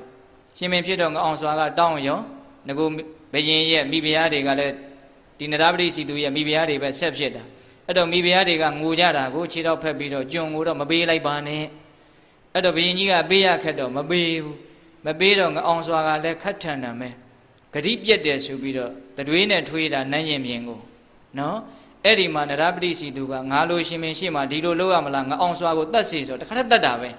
အဲ့ဒါနက်ဖြစ်တယ်ဘာဖြစ်တယ်ပြောကြတာပဲဟုတ်မဟုတ်တော့မသိပါဘူးဟုတ်လားဘယ်နှယောက်ရှိပြီတော့တတ်တာ3ယောက်ရှိပြီဟုတ်လားအကူကြီးကိုလည်းတတ်တာပဲဟုတ်လားအေးအဆိုးဆုံးကတော့ဘယ်သူကိုတတ်လဲဆိုတော့အနန္တသူရိယအမတ်ကိုတတ်တာအဲ့ဒါအကိုရဲ့အထိန်တော်ရဲ့သားသူ့ဘက်ပါလိမ့်မယ်ထင်ပြီးတော့တတ်ပြစ်တာဟိုကမသေးခင်မှာဘာလုပ်တော့မျက်ဖြေလင်္ကာ၄ပုတ်ကြားဘူးတယ်မဟုတ်လားဟင်သူဒီတယောက်ကောင်းဖို့ရောက်မှုတယောက်သူမှာပြက်လင်းကလာဓမ္မတာဒီသိပ်ပြီးတော့လက်ရမြောက်တဲ့သေခါနီးဆဲဆဲမှာရေးသွားနိုင်တယ်အံ့ဩစရာကောင်းတဲ့သူ့ရဲ့စိတ်သက်ကြံ့ခိုင်မှုပညာစွမ်းဦးစင်းကတော့အံ့ဩလို့မဆုံးဘူးနော်လူဘဝဆိုတာသမုဒ္ဒရာအထက်မှာခဏလေးပွက်လာတဲ့ရေပွဲကလေးလောက်ဘာမှမကြပါဘူးဒီလိုလှုပ်လို့အတွက်အရှင်ကိုနောင်မှာပြန်ပြီးတော့အတုံးလက်လှုပ်ဖို့လုံးဝစိတ်ကူးမရှိပါဘူးတကယ်တမ်းကတော့တတ်လိုက်တဲ့သွေးဆိုတာလေယုတ်တရားနံတရားဘာမှအနှစ်ရှိတာမဟုတ်ပါဘူးအားလုံးကိုကြည်လေပါတယ်ခွန့်လွတ်ပါတယ်လို့မတောင်းမှန်မဲနဲ့တောင်ခွန့်လွတ်သွားတာနော်အနန္တသူရိယတော်တော်တာပဲနော်ပြောလို့မဖြစ်လောက်အောင်ကိုတော်တယ်အေးအဲ့ဒီမေတ္တာစာနော်သူတသမားတွေကတတ်ပြီးတော့မှမေတ္တာစာယူလာတာယူလာပြီးတော့ဖတ်တော့မင်းကြီးကဟာဒုက္ခပဲဒီလောက်ကောင်းတဲ့လူကိုငါတတ်မိပြီ။ကိုက်မတတ်ကြနဲ့လွတ်စေဆိုတော့ဟိုကတတ်ပြီးသားဖြစ်နေပြီ။အဲ့ဒီကြတော့မှနောင်တအကြီးကျယ်ရတယ်။ငါတတ်မိပြီ။ဒါပေမဲ့နောင်တတာရတာဆက်တတ်တုံးပဲဘယ်သူတတ်တယ်။အဲ့ဒီအနန္တသူရိယကိုတတ်တဲ့လူသက်သမားတွေကိုဒီစာအရင်လာမပွေးရကောင်းမလားဆိုပြီးတော့တတ်တာဗျာသိလား။အဲ့ဒီလူတွေလည်းအကုန်သိရတယ်။ဒါပေမဲ့အဲ့ဒါအတွက်တော့သိနောင်တရဟမတူပါဘူး။နော်။အဲ့ဒီတော့ဘာလဲ။မစူးစမ်းမဆင်ခြင်မဲနဲ့လှုပ်တဲ့အလုပ်တွေကလည်းပဲနောင်တရတတ်တယ်ဒါကတော့အကြီးကြီးတွေရာဇဝံဘုဒ္ဓတရသေးခြင်းလို့ပြောပြတာဟုတ်လားလူငယ်တွေအတွက်ဟုတ်လားဒီဥစ္စာကဦးဇင်းတို့ပြီးတော့ဟိုဆရာကြီးနန္ဒသိန်းသရဲ့စာအုပ်ထဲမှာတွေ့ရသေးတယ်ဟိုတော်စရိုင်းပုံမြင်လို့ဆိုတယ်အဲ့ဒါဘာလဲဆိုတော့ရှင်မယံတစ်ပါးမှာအင်မတန်သားလိုက်ကောင်းတဲ့သိန်းငှက်တစ်ကောင်ရှိတယ်တဲ့သိပြီးတော့လိမ်ပါတယ်သူကယုံကိုရှာခဲ့ဆိုရင်ယုံရှားလာတာသမင်ရှာခဲ့ဆိုသမင်ရှားလာတာဟုတ်လားတနေ့တော့အဲ့ဒီရှင်မင်းကြီးနဲ့နောက်လိုက်တည်တိုးတဲ့သွားပြီးတော့သားကောင်ရှာကြတော့နောက်လိုက်တွေနဲ့ကွဲသွားတာရှင်မင်းကြီးကကွဲသွားတော့သိငှက်နဲ့ရှင်မင်းကြီးတတွဲပေါ့အဲ့မှာရှင်မင်းကြီးကရေစားတယ်ဆိုပြီးတော့ရေလိုက်ရှာရေကမတွေ့နောက်ရှာရင်းနဲ့အဲ့ဒီဟိုစမ်းချောင်းလေးရဲ့ဘေးမှာတစ်စက်ချင်းကျနေတဲ့ရေစက်ကိုသူတွေ့တယ်တွေ့တော့ရေကတစ်စက်ချင်းကျနေတာဆိုတော့အနားမှာရှိတဲ့ခွက်ကလေးပါလေးရှာပြီးတော့ရေကိုခံတာတစ်စက်ချင်းဆိုတော့တော်တော်နဲ့မပြည့်ဘူးပြည်ကလည်းနီးပြီးတောက်မလို့လဲလှုပ်လိုက်ရောအဲ့ဒီသိငှက်ကအဲ့ဒီခွက်ကိုအတောင်မှနဲ့ရိုက်ချပစ်လိုက်တယ်အကုန်မှောက်သွားတယ်တောက်မရတော့သိချစ်တဲ့သိငှက်သိကြီးသူကြီးတဲ့သိငှက်ဆိုတော့သူဒေါသတော့ဖြစ်တယ်ထပ်ပြီးတော့ခံတယ်နောက်တစ်ခွက်ပြည်ကနီးတောက်မလို့လိုက်ရောရိုက်ချလိုက်ပြန်ရောအစိတ်တို့လာတယ်ဒါပေမဲ့သူဘာမှမလုပ်သေးဘူးနောက်တစ်ခါပြည်ကနီးတောက်မလို့တော့မအောင်နိုင်တော့ဘူးအနာနာရှိတဲ့ကြောက်တုံးနဲ့အဲ့ဒီသိငှက်ကိုတစ်ခါလဲထုသက်ပစ်လိုက်တယ်သေရောအဲ့ဒီတော့မှမင်းကြီးတွေကအပြေးလွှားရောက်လာတာဘာဖြစ်လို့ရောက်လာတယ်လဲဆိုတော့အဲ့ဒီရေတွေကိုမတောက်လိုက်ပါနဲ့ဟိုးစမ်းချောင်းအဖျားကနေပြီးတော့မွေစိတ်တွေသေသေးတဲ့မွေစိတ်တွေပါလာတာအဲ့ဒီကြတော့မှမင်းကြီးကဘာဖြစ်တော့နောင်တအကြီးအကျယ်ရတယ်လုံးမိမှားတာနော်တကယ်ဆိုကျိုးနဲ့ခြိထားလိုက်ရဘူးလားရတာပေါ့နော်အေးအဲ့ဒါလိုမျိုးပေါ့အဲ့တော့ဘဝမှာတချို့နောင်တတွေကပြင်လို့မရတဲ့နောင်တတွေ ဒါလူငယ်တွေအတွက်ရည်ရွယ်ပြောတာနော်အေးပြုမိမှန်ပြောမိမှားတွေကြောင့်နောင်တတွေအများကြီးရတတ်တယ်အေးဆက်ပြီးတော့ပြောချင်တာကပုထုဇဉ်ဆိုတာကအလိုလိုနေရင်းနဲ့မှဟိုညံကတုံးရတဲ့အထဲဟိုတကားကြီးတယောက်ပြောတဲ့လေသံနဲ့ပြောရမယ်ဆိုရင်တော့ပင်ကိုကအယူပါဆိုနေအမူးကထက်လာသေးတယ်တဲ့သူပြောတာလေအဲ့တော့ဦးဇင်းဘာပြောချင်တာလဲလို့ပိဋကကြီးကရိပ်မိလောက်ပါပြီနော်ဒီကနေ့သိပ်ပြီးတော့ခစ်စားတဲ့အင်မတန်တွင်ကျယ်တဲ့အရက်သေးစားနော်လူငယ်တွေကိုအများကြီးမှားစေတတ်တယ်ဟုတ်လားအများကြီးနောင်တကိုရစေတတ်တဲ့အမှားတွေကိုလှုပ်မိတတ်တယ်နော်ဒါကြောင့်အရက်သေးစားတောက်စားခြင်းသည်နောင်တရတတ်တဲ့အလုပ်တွေကိုအများကြီးလှုပ်မိတတ်တယ်အဲ့ဒါနောင်တရခြင်းရဲ့အခြေခံအကြောင်းလို့တောင်ဦးဇင်းပြောလိုက်ခြင်းသေးတယ်ဟုတ်လားဒါကြောင့်ဦးဇင်းတို့ကျမ်းဂန်တွေထဲမှာဒီအရက်နဲ့ပတ်သက်ပြီးတော့အားလုံးသောအကုသိုလ်တရားတွေရဲ့အခြေခံတောင်ဖြစ်တတ်တယ်တဲ့ဒါလောကီလိုလေးပြောကြည့်တာဟုတ်လားသေရီတောက်လင့်တင့်မတင့်ကိုရေးခွင့်မသိပြင်းရိမေယူဟီရိုတက်ကင်ခမင်းများထိုအကုသိုလ်ကိုမညိုလဲစွာပြုကျင့်ရသည်ရှောင်ကအပြန်အကျိုးဒီတဲ့ကြားဘူးတယ်နော်သေရီသေရက်တောက်လို့ရှိရင်အကုသိုလ်ပေါင်းများစွာကိုလွယ်ကူကူလုံမိသွားတတ်တယ်ဟုတ်လားဦးဇင်းတို့ကြားဘူးသေးတယ်ဟိုပခုတ်ကူနယ်မှာနော်အရက်မူးပြီးတော့ရွာတဲ့ဆဲတော့သားကဆဲတာဓာတ်ကင်ပြီးတော့ဆဲတာဆဲတော့ဖေးဖြစ်တဲ့လူကမမှားရအောင်ဆိုပြီးတော့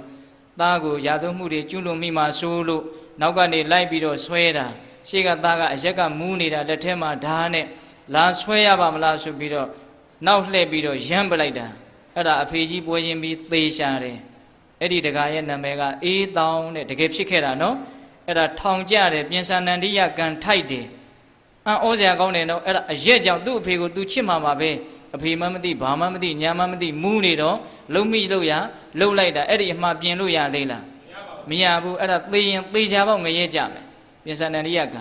အဲ့ဒီအေးတောင်ကတော့ကံဆိုးတယ်မသေးရင်အစားငရဲကြတယ်အဲ့ဒါသူထောင်ထဲရောက်တော့လေဟိုထောင်သားတွေတောက်ဖို့အတွက်ရင်နွေးဦးကြီးတွေမိုးပြဲတဲ့ကြီးတွေနဲ့ကြိုးတာရှိတယ်အဲ့ဒါသူကခုံမနဲ့တွေစီးပြီးတော့အဲ့ဒီရင်နွေးတွေကိုခတ်ပြီးတော့အလှဲ့ကျတိုက်ရတာလို့ဆိုတယ်အဲ့ဒီပွက်ဆူတဲ့ရင်နွေးအိုးတဲကိုခြေချော်ပြီးတော့လိမ့်ကြတာဗျာအဲ့ဒီလူကနောက်တော့အဲ့ဒါဆေးရုံပေါ်ရောက်တော့ပူလောင်ပူကြီးတွေအများကြီးတွေဖြစ်အော်ဟစ်ပြီးတော့အဲ့ဒါသေသွားရောနော်အဲ့ဒါလိုမျိုးပြစ္ဆုတ်ပံမှာကြီးကျယ်တဲ့နောင်တတန်တရားမှာကြီးကျယ်တဲ့နောင်တတွေကိုရစေတတ်တာကအရက်သေးစားသည်လည်းပဲအဓိကကြတဲ့နေရာကပါတယ်ပြောဖို့ရအချိန်ကနေလိုက်တာဗျာဟင်တခါကြီးမိုင်းမြဒီအရက်သေးစားနဲ့ပတ်သက်ပြီးတော့ပြင်မရတဲ့အမှားတွေမှားပြီးတော့နောင်တတွေနဲ့ပူဆွေးနေရတဲ့လူတွေအများကြီးရှိလိမ့်မယ်လို့ထင်တယ်ဟင်ဦးဇင်းကစိတ်တော်ကူးထားပါတယ်တစ်ချိန်ချိန်ကြရင်တော့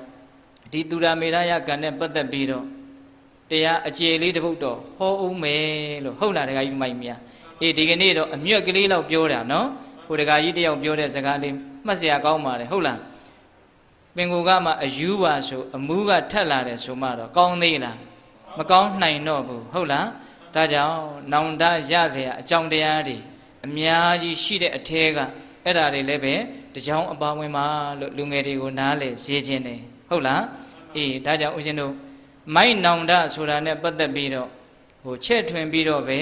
နားလေကြပါတော့လို့ဦးဇင်းကပြောပြီးတော့ဟိုမေ့နောင်တအကြောင်းကိုဆက်ပြီးတော့ပြောကျင်တော့တာတရားကိုနည်းနည်းမျှတတာလေးဖြစ်စေချင်တာကိုဟုတ်လားဦးဇင်းအခုဟောတာ45မိနစ်ရှိသွားပြီဟုတ်လားဒါကြောင့်မိုက်နောင်တဆိုတာဘာလဲပြုမိမှန်ပြောမိမှန်နော်အကုသိုလ်တရားတွေကြောင့်မို့လို့ဖြစ်ပေါ်ရတဲ့ပြစ္ဆုတ်ပံတန်တရားပူလောင်မှုတွေဟာမိုက်နောင်တပါဟုတ်လားဒါကြောင့်အဲ့ဒါလိုမိုက်နောင်တတွေကင်းအောင်ဘာလုပ်ကြရမလဲရှောင်ကြရမယ်အဲ့ဒါလိုရှောင်တဲ့နေရာမှာလည်းပဲဟိုပြောဖို့စိတ်ကူးထားတာလေးနည်းနည်းတော့ပြောဦးမယ်ဗျာနော်ဘယ်လိုရှောင်ရမလဲဆိုရင်ဟိုကိုချင်းစာတရားကလေးနဲ့ရှောင်တဲ့တယ်လို့ထင်တယ်နော်ဘာတရားလေးနဲ့ရှောင်မယ်ကိုချင်းစာတရားလေးနဲ့ရှောင်တဲ့တယ်လို့ထင်တယ်နော်ကြံ့ကြံ့ထန်းထန်းနေမပြောမိအောင်မလုံမိအောင်ကိုချင်းစာတရားလေးကိုအခြေခံမယ်ဆိုရင်တော်ရင်တယုံဟာမလုံမိပါဘူးဟုတ်လားဦးဇင်းတို့မြတ်စွာဘုရားဟောထားတယ်နော်ရှိတယ်ဗျ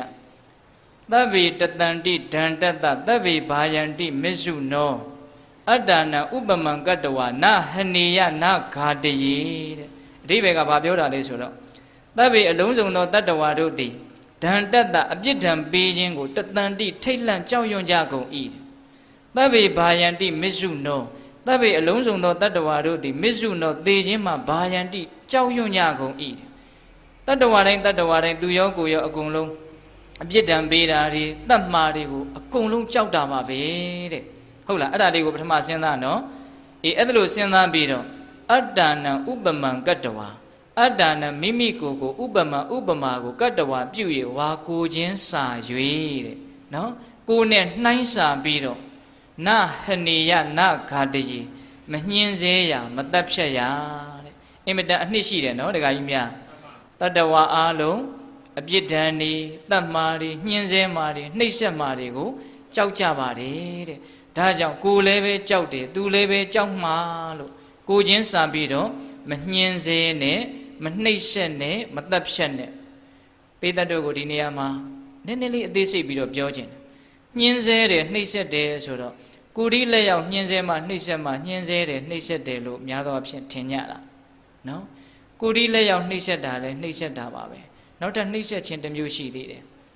နော်အဲ့ဒါဘာနဲ့အဲ့ဒါပါဇက်နဲ့နှိပ်စက်တာစကားသံနဲ့နှိပ်စက်တာနစ်နာပြောလိုက်တဲ့စကားတစ်ခွန်းဟာတခါတလေအရိုက်ခံရတာတဲ့နော်နာတယ်တခါတလေကြတော့ဟုတ်လားတခါကြီးမိုင်များဒါကြောင့်ဦးဇင်းတို့ကျမ်းဂန်တွေထဲမှာသူတစ်ပါးကိုဝစီကံနဲ့နှိပ်စက်တာကိုလည်းနှိပ်စက်ခြင်းထဲမှာထည့်ထားတာငါဒီလိုပြောလိုက်တယ်သူတို့ခံနိုင်မှမလားငါဆိုရင်ကောခံနိုင်မှမလားဒါမျိုးလေးစဉ်းစားမယ်ဆိုလို့ရှိရင်တော်ယုံတန်ယုံဟာမပြောဖြစ်တော့မလုပ်ဖြစ်တော့အဲ့ဒါလို့ဆိုရင်သူလည်းသက်သာခွင့်ရတယ်ကိုယ်လည်းနောင်တငြိမ်းရတယ်မကောင်းဘူးလားကောင်းတယ်နောင်တမဖြစ်ဘူးတဲ့ဒီကထာလေးမြတ်စွာဘုရားဘာကြောင့်ဟောလဲဆိုတော့စိတ်ဝင်စားစရာတော့ကောင်းတယ်မြတ်စွာဘုရားလက်ထက်ကဆဗ္ဗကိယဟန်ကြီးတွေရှိတယ်သူတို့ကတော်တော်ဆိုးတယ်ဗျနော်အဲ့ဒီမှာတတ္တရတဝဂ္ဂီဆိုယဟန်လေးတွေလည်းရှိတယ်အဲ့ဒါကမြတ်စွာဘုရားဥပဒေမပြည့်ညက်ခင်မှာသူတို့ကဝိတ္တာအသက်20ပြည့်မှယဟန်ပြုရမယ်လို့ဥပဒေမပြုခင်မှာအဲ့ဒီယဟန်လေးတွေကဝိတ္တာငယ်ငယ်လေးတွေ9နှစ်10နှစ်9နှစ်10နှစ်ကလေးတွေယဟန်ပြုကြတာနောက်တော့ညထမင်းစားတော့ထာငူတွေဟာကျင်ကြီးကျင်ငယ်အိယာတဲ့ဆွန့်လို့ဆွန့်အဲ့လိုတွေဖြစ်တာဗျဖြစ်တော့မှမြတ်စွာဘုရားကအသက်20မပြည့်သေးရင်ကိုသိမ့်မထိန်နိုင်သေးဘူးယဟန်ပြုတ်ကမပေးနဲ့ကိုရင်သာဝိပ္ပစီအဲ့ဒီလိုမြတ်စွာဘုရားကဥပဒေပြည့်ညတ်တာဒါပေမဲ့ယဟန်ပြုတ်ပြီးသားဖြစ်သွားတဲ့ဒီယဟန်လေးကိုကြောင့်ယဟန်လေးတွေကိုတော့ယဟန်ဘဝမှာပဲဆက်ပြီးတော့ထားတာအဲ့ဒါတတ္တရတဝဂ္ဂီတဲ့ဒီနေ့တော့အဲ့ဒီယဟန်လေးတွေကရှေးတုန်းကတန်ခိကကျောင်းတွေပဲရှိတာဆိုတော့ကျောင်းနေမှာသူတို့ကအရင်ရောက်သွားတော့နေရာလေးတွေလှဲဖယ်ပြီးတော့အဲ့ဒီနေရာလေးတွေဥကြတာပေါ့လေသူတို့နေမယ်ပေါ့နောက်ရောက်မှအဲ့ဒီဆဗ္ဗကိယဟန်ကြီးတွေကရောက်လာတော့ဟိုယဟန်ပေါက်စငယ်ငယ်လေးတွေကိုအတင်းထိုးကြိတ်လွတ်ပြီးတော့ဖဲဒါငါတို့နေရဆိုပြီးတော့အတင်းအာဓမယူတာဟုတ်လားအဲ့ဒီမှာအဲ့ဒီယဟန်လေးတွေကငိုကြတော့အော်ကြတော့မြတ်စွာဘုရားကြားတော့မှချစ်သားတို့ဘာဖြစ်တာတော့ဒီလိုပဲယဟန်ကြီးတွေကရိုက်လို့ဆိုတော့ယဟန်ဆိုတာအဲ့လိုမျိုးမလုပ်ရဘူးပါစိတ်အာဘသင့်စီလို့ပြည့်ညက်ချက်ထုတ်ပြီးတော့မှခုနတုန်းကဥစဉ်ရွတ်တဲ့ဂါထာလေးကိုမြတ်စွာဘုရားဟောတာအာလုံသောတတ္တဝါတွေဟာအမျိုးမျိုးသောအပြစ်ဒဏ်ပေးခြင်းကိုကြောက်ရွံ့ထိတ်လန့်ကြတယ်ဟုတ်လားကိုယ်လည်းပဲကြောက်ရွံ့တာပဲဒါကြောင့်ကိုချင်းစာတရားလေးထားပြီးတော့အာလုံရဲ့အပေါ်မှာမညှင်းဆဲနဲ့မနှိပ်စက်နဲ့ဒါဆိုရင်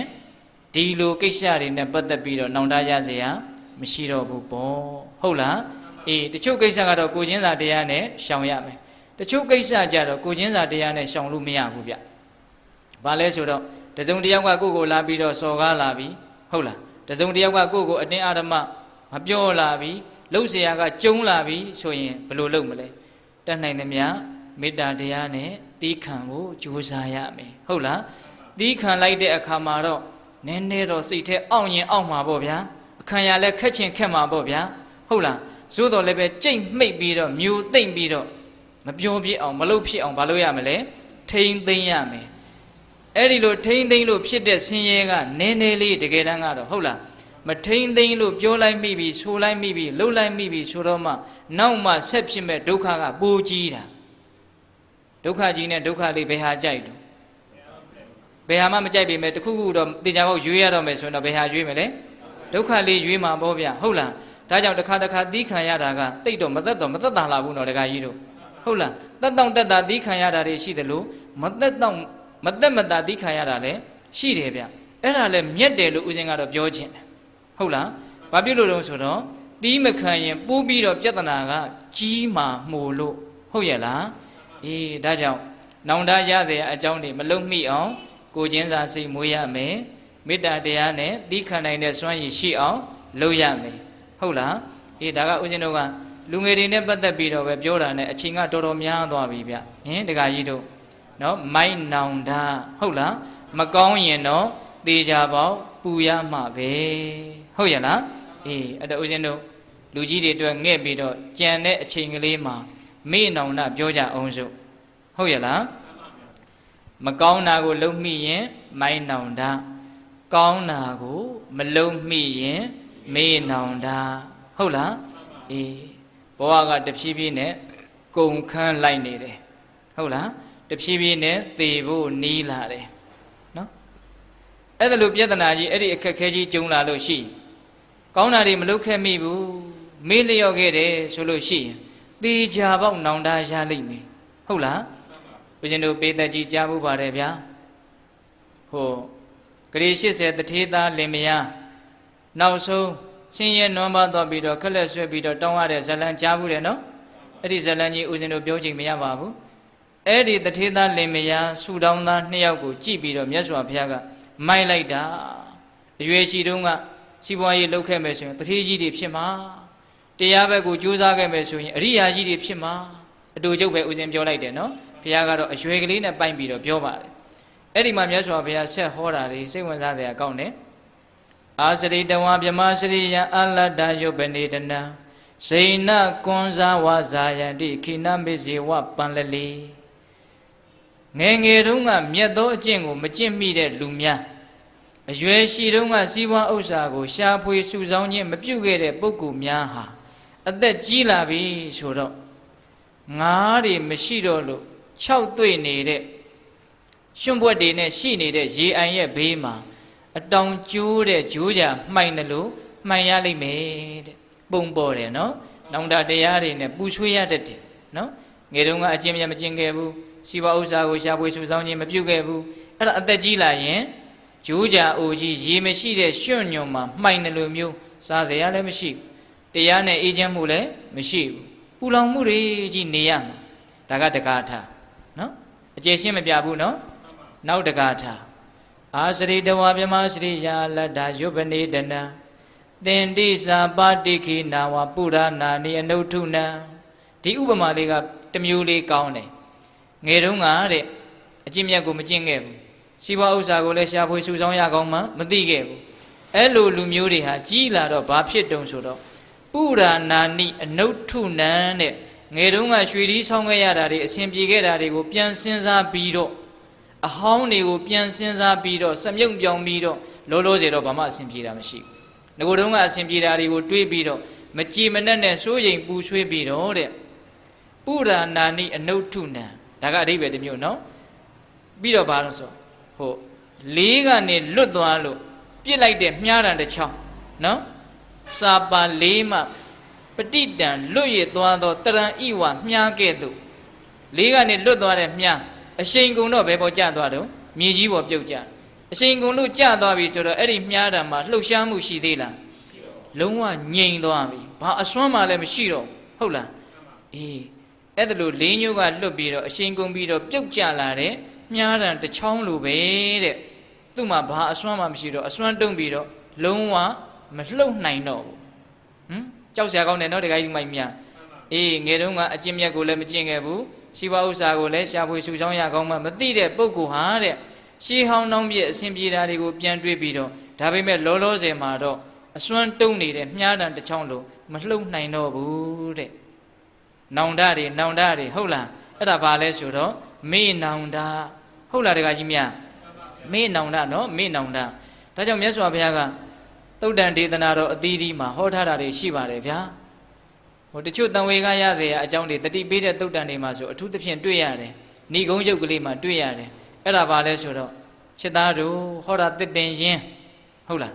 ပြောပုံကလေးကနော်ချစ်သားတို့ဟောတာစိတ်ငြိမ်ရာနေရာချစ်သားတို့ဒါလူသူကင်းစိတ်တဲ့နေရာဒါကြောင့်မို့လို့ဇာယာထဘိက္ခဝေမာပမာဒဋ္ဌ အမှန်တရားတွေကိုသိအောင်မိမိခန္ဓာကိုယ်ကြီးကိုကြည်ကြည်စမ်းပါမေ့ပြီးတော့မနေပါနဲ့နော်နေရာလေးကိုတောင်ပြောလိုက်သေးတယ်နော်ဒါသစ်ပင်ရင်ဒါကစိတ်ငြိမ်းရာပြောเสียရှိတဲ့ကိစ္စကိုငါပြောပြီးပြီဒါကြောင့်သင်တို့လှုပ်เสียရှိတဲ့အလုပ်ကိုဆက်ပြီးတော့လှုပ်ကြစမ်းပါဘာဆက်ပြောတုံဆိုတော့မာပမာတ္ထဘိဗခွေမာပစ္စာဝိပတိတာရိနောအဟုဟုတ်တာပစ္စာနောက်ကာလရောက်မှဝိပတိတာရိနောငယ်ငယ်တုန်းကငါဘာမှမလုပ်ခဲ့ရပဲကိုလို့နှလုံးမသားရမှုတွေဒီမာအဟုဟုတ်တာမဖြစ်ကြပါစေနဲ့တဲ့အယံဟောအမ္မာကအနုတာသနီဒါလေးနဲ့အဆုံးသတ်တာနော်အယံအဲ့ဒီစကားဟာဟောတုံမာကံသင်တို့အတွက်အမ္မာကငါဖရာတို့ရဲ့အနုတာသနီအဖန်ဖန်အထက်ထက်ပေးတယ်အဲ့ဒါအဆုံးမှပဲတဲ့နော်အဲ့ဒီစကားလေးကိုဦးဇင်းတို့စစ်စစ်ပေါက်ပေါက်လေးစဉ်းစားကြည့်ရင်တော်တော်လေးထိတ်လန့်စရာတော့ကောင်းပါတယ်ဟုတ်လားဒါဟာသစ်ပင်ရင်ဒါဟာစိတ်ငြိမ်းရာနော်ဒါကြောင့်လှုပ်เสียရှိတဲ့လူကိုလှုပ်ကြစမ်းပါနောင်ကြတော့မှမလုံမိလို့မှားလိုက်တာလို့ပူပူလောင်လောင်နေနဲ့နောင်တတွေရပြီးတော့မစင်ရဲကြပါစေနဲ့အဲ့ဒါသင်တို့အတွက်ငါပေးတဲ့အဆုံးအမပဲလို့အဲ့ဒါလိုပြောပြီးတော့မြတ်စွာဘုရားကတရားဏိဂုံလေးတွေကိုအဆုံးတတ်တဲ့သဘောလေးတွေရှိတယ်ဟုတ်လားအဲ့ဒါဘာကိုရည်ရွယ်နေတာလဲမေးနောင်တတွေနဲ့မပူလောင်ကြပါစေနဲ့လို့ပြောတာဟုတ်လားအေးအဲ့ဒါလိုမျိုးမဟုတ်ဖဲနဲ့ကုသိုလ်ကောင်းမှုတွေကိုတဆွမ်းသမျှပြုမေးဟုတ်လားဒါနပြုခွင့်ကျုံလာရင်ဒါနပြုလိုက်ပြစ်မထားနဲ့နော်ဒါနကိုလည်းပဲဟုတ်လားပြုခွင့်ကျုံလာရင်ဗာလဲပြုမှာပဲသီလကိုအမြဲတမ်းစောင့်တည်မယ်သီလကတော့စောင့်တည်ခွင့်ကျုံတယ်မကျုံဘူးလို့မရှိဘူးသူကအမြဲတမ်းကြိုးစားရမှာဟုတ်လားဘာဝနာတရားကိုလည်းပဲကြိုးစားမယ်ဆိုပြီးတော့ပိဿပေါင်းသူတော်ကောင်းတို့ကုသိုလ်တရားကိုကိုယ်နဲ့မကွာလက်နဲ့မကွာပြုမယ်ဆိုလို့ရှိရင်မေ့နောင်တရတဲ့အကြောင်းရှိလားမရှိဘူးမေ့နောင်တဆိုတဲ့နေရာမှာဘာအစားဝင်လာမှာလဲတွေးမိတိုင်းပီတိဖြစ်ရတယ်ဆိုတာပေါ်လာနော်အဲ့ဒါဘယ်အချိန်မှပို့ပြီးတော့ထင်ရှားမှာလဲဆိုတော့တကယ်ပြဿနာတကယ်အခက်ခဲကြီးကျုံလာတဲ့အခါမှာကုသိုလ်တရားတွေဟာပီတိကိုဖြစ်စေတယ်ဆိုတာထင်ရှားမယ်ဟုတ်လားဦးဇင်းတို့ဒါလေးနဲ့ပတ်သက်ပြီးတော့အားကြစရာလေးလူသိများပြီမလို့အားကြစရာကောင်းလွန်းလို့ဦးဇင်းနည်းနည်းလေးအတူချုပ်လေးပြောပြမယ်မြတ်စွာဘုရားလက်ထက်ကဓမ္မိကဥပဒကဆိုတဲ့ဒကာကြီးတယောက်ရှိတယ်စီးပွားဥစ္စာလည်းပြည့်စုံနေသားတွေသမီးတွေနဲ့တိုက်တိုက်ဝုံဝုံနေတာပါပဲစိတ်ကောင်းနှလုံးကောင်းလည်းကြီးတယ်တပည့်လက်သားလည်းများတယ်ဟုတ်လားအနောက်တော့သူမြတ်စွာဘုရားဖူးရမျှော်ရတရားနာရတော့သောတာပန်ဖြစ်တယ်အဲ့ဒါဒါနနဲ့တန်ရင်ဒါနပြုတယ်သီလဆောက်တည်တယ်ဒီလိုကုသိုလ်ကောင်းမှုနဲ့မွေ့လျော်ပျော်ပိုက်ပြီးတော့နေလာတဲ့ဒကာကြီးဟုတ်လားမေ့နောင်တမရအောင်ကြိုးစားခဲ့တဲ့ဒကာကြီးပေါ့နော်အဲ့ဒါသူဘာဖြစ်တုံဆိုတော့တရားညောင်ဆောင်လျောင်းပြီနော်ဒီအချိန်ကရှောင်လို့မရပဲကိုဗျဟုတ်လားအဲ့တော့သူဘာလုပ်တုံဆိုတော့သမီးတွေကိုသားတွေကိုဂိုင်းငါမျက်နှိုးတော်မူတဲ့အရှင်ကောင်းတွေကိုသွားပြီးတော့ပင့်ကြည့်ခိုင်းလိုက်တယ်ယဟန်တော်တွေကြွလာတော့ဒကာကြီးတို့ဘာလုပ်ပေးရမလဲမှန်လားပါဗျာဖရာတပည့်တော်ဖရာအဆူဆူလက်မလွတ်တဲ့သတိပဋ္ဌာနာတုတ်ကြီးကိုနာယူခြင်းပါတယ်ဖရာအဲ့ဒီမှာယဟန်တော်တွေကမဟာသတိပဋ္ဌာနာတုတ်ကြီးကိုရွတ်ပေးတာဘေးကနေပြီးတော့ဒကာကြီးကအိယာပေါ်မှာမလှုပ်နိုင်တော့ဟုတ်လားဒါပေမဲ့လို့ငါငယ်ရွယ်တုန်းကကောင်းတာတွေမလုပ်ခဲ့ရဘူးဆိုတဲ့နောင်တသူ့မှာမရှိဘူးဟုတ်လားတရားနဲ့ပြန်ပြီးတော့ဆန်းသစ်နေတာဟုတ်လားအဲ့ဒါလိုလုပ်ရင်းနဲ့ဒကာကြီးကယောဂဝေဒနာကပြင်းထန်တော့တရားသံတွေကိုကြားတစ်ချက်မကြားတစ်ချက်တခါတလေတတိမေ့တယ်လို့ဖြစ်တယ်မိန်မောတွေးဝေတယ်လို့ဖြစ်တယ်အဲ့ဒီလိုဝိုဒဝါဒဖြစ်နေတဲ့အချိန်မှာသူ့ရဲ့အာယုန်ထဲမှာနော်နတ်ပြည်6ထပ်ကယထာ6ဆင်းကောင်းကင်မှာမြင်နေရတယ်တဲ့သူကအဲ့ဒီအတန်တွေလည်းသူကြားရတယ်တရားသံကပြောင်းနေပြီအဲ့ဒီချိန်မှာအဲ့ဒီနတ်ယထာမှာရှိတဲ့နတ်သားတွေကအိုးတကြွယ်ကြီးဥပဒကာကြီးကျုပ်တို့ယထာကိုလိုက်ခဲ့ပါအဲ့ဒါလိုခေါ်တာတဲ့ဒါဥစဉ်တို့ကျမ်းဂန်တွေမှာအခိုင်အမာမှတ်တမ်းတင်ထားတာနော်ဒီထဲမှာနတ်ပြည်ကိုမယုံတဲ့လူတော့တယောက်မှပါမထင်ပါဘူးဟုတ်လားဒါကြောင့်ဒီကိစ္စကိုဥစဉ်တို့ဘာမှအကျယ်ရှင်းစရာတော့လုံးဝမထင်ပါဘူးဟုတ်လားရှင်းမယ်ဆိုရင်လည်းရှင်းလို့ရပါတယ်နော်သို့တော့မရှင်းတော့ပါဘူးနော်အဲ့ဒီမှာနတ်ပြည်ကနတ်ယထာ6ဆင်းရဲ့အသီးသီးခေါ်တဲ့အတန်ကိုဥပဒကဒကာကြီးကကြားတော့စိတ်ကအဲ့ဒီကိုရောက်သွားတာဟိုမှာရွတ်နေတာကို तू မကြားဘူးမကြားတော့ဟာနတ်သားတို့သင်တို့ပြောတာတွေကသိပြီးတော့ဆူလွန်းတယ်ဒါကြောင့်ငါကအခုမှတရားနာနေတုန်းရှိသေးတယ်ခဏလောက်စောင့်ပါအောင်ခဏလောက်စောင့်ပါအောင်လို့အဲ့လိုပြောတာစိတ်ထဲမှာပြောတာကပါဇက်ကတကယ်ထွက်နေတယ် ထွက်နေတော့ယဟန်တော်တွေကသူတို့ကိုခဏလောက်စောင့်မအောင်လို့ပြောတာလို့ထင်တာဟုတ်လားထင်တော့သားသမီးတွေကလည်းဘေးကဝိုင်းပြီးတော့ဩငါတို့အဖေကြီးတစ်သလုံးတရားနဲ့ပြောလာတာတေဂာနိကြမှာတရားနာတာကိုခဏလောက်စောင့်မအောင်မနာခြင်းဘူးဆိုတော့အလားအလာသိမကောင်းဘူးလို့အဲ့ဒါလိုထင်တာဗျာထင်တော့ငိုကြရောအဲ့ဒီကြတော့မှဟုတ်လားငါတို့အဖေကြီးကတရားကိုဒီချင်းကြမှာပြည့်ရလေခြင်းဆိုငိုကြတာဝမ်းနေတော့အဲ့ဒါလိုအဖေကြီးကလည်းပြောသမီးတွေကသားတွေကလည်းငိုတော့ယဟန်တွေကဂိုင်းဒီအချိန်ကတော့တို့ဒီနားနေရမယ့်အချိန်မဟုတ်တော့ဘူးငိုကုန်ကြပြီအဲ့ဒါအိမ်နေရပြန်ကြွသွားရောအဲ့ဒီလိုယဟန်တော်တွေလည်းပြန်ကြွသွားသားသမီးတွေကငိုခဏနေတော့ဒကာကြီးကတတိရတယ်လို့ဖြစ်လာတော့ဟာယဟန်တော်တွေဘယ်ကြွသွားတော့ဩအဖေပြန်ကြွသွားပြီအဖေပဲနေအောင်လို့ပြောတာကိုဒါကြောင့်မရွတ်တော့ဘူးပြန်သွားပြီဟာငါကသူတို့ကိုနေအောင်လို့ပြောတာမဟုတ်ဘူးဒါမြင်ဘာပြောတာတော့ဟိုမှာနတ်တွေကငါ့ကိုခေါ်နေတယ်နော်နတ်တွေကငါ့ကိုခေါ်နေတယ်အဖေကလည်းကျွတ်တို့မမြင်ရပါဘူးတဲ့သားသမီးတွေရဲ့မျက်လုံးနဲ့မမြင်ရဘူးဒကာကြီးရဲ့မျက်လုံးနဲ့ကတော့မြင်ရတယ်မြင်ရတော့ဒကာကြီးကဒါကဒီလိုစမ်းကြဲတာဆိုတော့ तू သိတယ်သောတာပန်ကြီးပဲသိတာပေါ့ဟုတ်လားအဲ့တော့သားသမီးတွေကိုယုံမတန်တရားကင်းအောင်လို့မင်းတို့အဖေအတွက်ကုန်းထားတဲ့ပန်းကုန်းရှိလားဟာအဖေရှိပါတယ်အဲ့လိုယူခဲ့ဆိုပြီးတော့ယူခိုင်းတယ်ယူခိုင်းပြီးတော့ gain နတ်ပြည်ထဲမှာဘယ်နတ်ပြည်ကောင်းတယ်လို့မင်းတို့ကြားဘူးလဲတုတိတာနတ်ပြည်ဟာကောင်းတယ်လို့ကြားဘူးတယ်ဘုရားလုံးတော်ကြီးတွေဟာအဲ့ဒီမှာနေတာတုတိတာနတ်ပြည်မှာအနေများတယ်နော်အဲ့ဒါနဲ့အဲ့ဒါလို့ဆိုမင်းတို့အဋိဌံပြီးတော့မြှောက်လိုက်တုတိတာနတ်ပြည်ကနတ်ယထာကိုချိတ်စီသည်လို့မင်းတို့မြှောက်လိုက်တာအဲ့ဒါယထာဥမှာသွားပြီးတော့တွေ့ရဆဲရတယ်ချိတ်နေတယ်ပန်းကုန်းလေးကိုမြင်ရတဲ့နတ်ယထာကိုမမြင်ရဘူးအဲ့ဒီကြတော့မှရင်ဘတ်ကိုလက်နဲ့အုပ်ပြီးတော့ရင်သက်ရှုမောဆိုတာအဲ့ဒါပဲသားသမီးတွေအံ့ဩတယ်ဩကုသိုလ်ကောင်းမှုတို့ရဲ့အစွမ်းအံ့ဩစရာကောင်းတယ်လို့လောကကြီးရဲ့နဲ့နဲကျေပြတ်မှုကလည်းအံ့ဩစရာကြီးပဲဟုတ်လားအံ့ဩစရာနော်အဲ့ဒီကြတော့မှဖေကြီးကိုတို့ဖေကြီးကနေနေရမဟုတ်ဘူးအဲ့ဒီမှာဖေကြီးကလည်းသုတိသိကြပြီးတော့အဲ့ဒီနေရထားပေါ်တက်လိုက်သွားတယ်လို့ဆိုတယ်ဦးဇင်းတို့ဒါနဲ့ပတ်သက်ပြီးတော့ဓမ္မဒုဒစာအုပ်ထဲမှာဆရာကြီးဦးထေးလိုင်ရေးထားတာရှိပါတယ်ခေါ်တော်ရွာကတကာကြီးဘိုးအောင်ကျော်ဆိုတာရှိတယ်နော်ခေါ်တော်ဆိုတာဦးဇင်းတို့ရွှေဘိုနဲ့မနီမဝေးအေရဒီမြကမ်းဘေးမှာနဲ့တူပါရဲ့နော်အဲ့ဒီမှာလည်းပဲအဲ့ဒီတကာကြီးကဥပဒကာကြီးတစ်စိန်ကြီးရွာကဥပဒကာကြီးနော်နှစ်ယောက်တောင်ခေါ်တော်ရွာကတကာကြီးဥအောင်ကျော်ကမဟာစီစတော်ကြီးကဟောတာဗျနော်အဲ့ဒါသူကဦးဇင်းတို့အင်္ဂလိပ်ခေတ်ကအဲ့ဒါလိုပဲအဲ့ဒီတကာကြီးတွေကလည်းဖရာတရားကိုအင်မတန်ကြီးညိုတာအသက်ကြီးလာတော့ဗုဒ္ဓနုတ္တိနဲ့ပဲအမြဲနေတာအဲ့ဒီတစ်စိန်ရွာကတကာကြီးကအမြဲတမ်းလက်အုပ်ချီသွားတယ်နေရာရောက်လာပြီဆိုလို့ရှိရင်လက်အုပ်ချီပြီးတော့ဖရာကြွလာတယ်ဖယ်ကြပါသူကသူ့အာယုန်ထဲမှာဖရာအမြဲတမ်းရှိတယ်နောက်တော့သူကလေယာကိစ္စတွေနဲ့အမှုဖြစ်ပြီးတော့ဟိုအင်္ဂလိပ်အရေးပိုင်တွေစီကိုသူယုံတက်ရတယ်သွားရတာအမှုရှင်းရတာပေါ့နော်အဲ့ဒီမှာအဲ့ဒီအင်္ဂလိပ်အရေးပိုင်ကိုအိမ်မက်ရတယ်ဗျာနော်အိမ်မက်ရတယ်ဒီတကာကြီးမလာခင်ကစဖះကြွလာတာတွေအဲ့ဒီတကာကြီးရဲ့ပုံတွေအိမ်မက်ကြိုမက်တယ်နောက်နေ့တော့အဲ့ဒီပုံစံတိုင်းရောက်လာ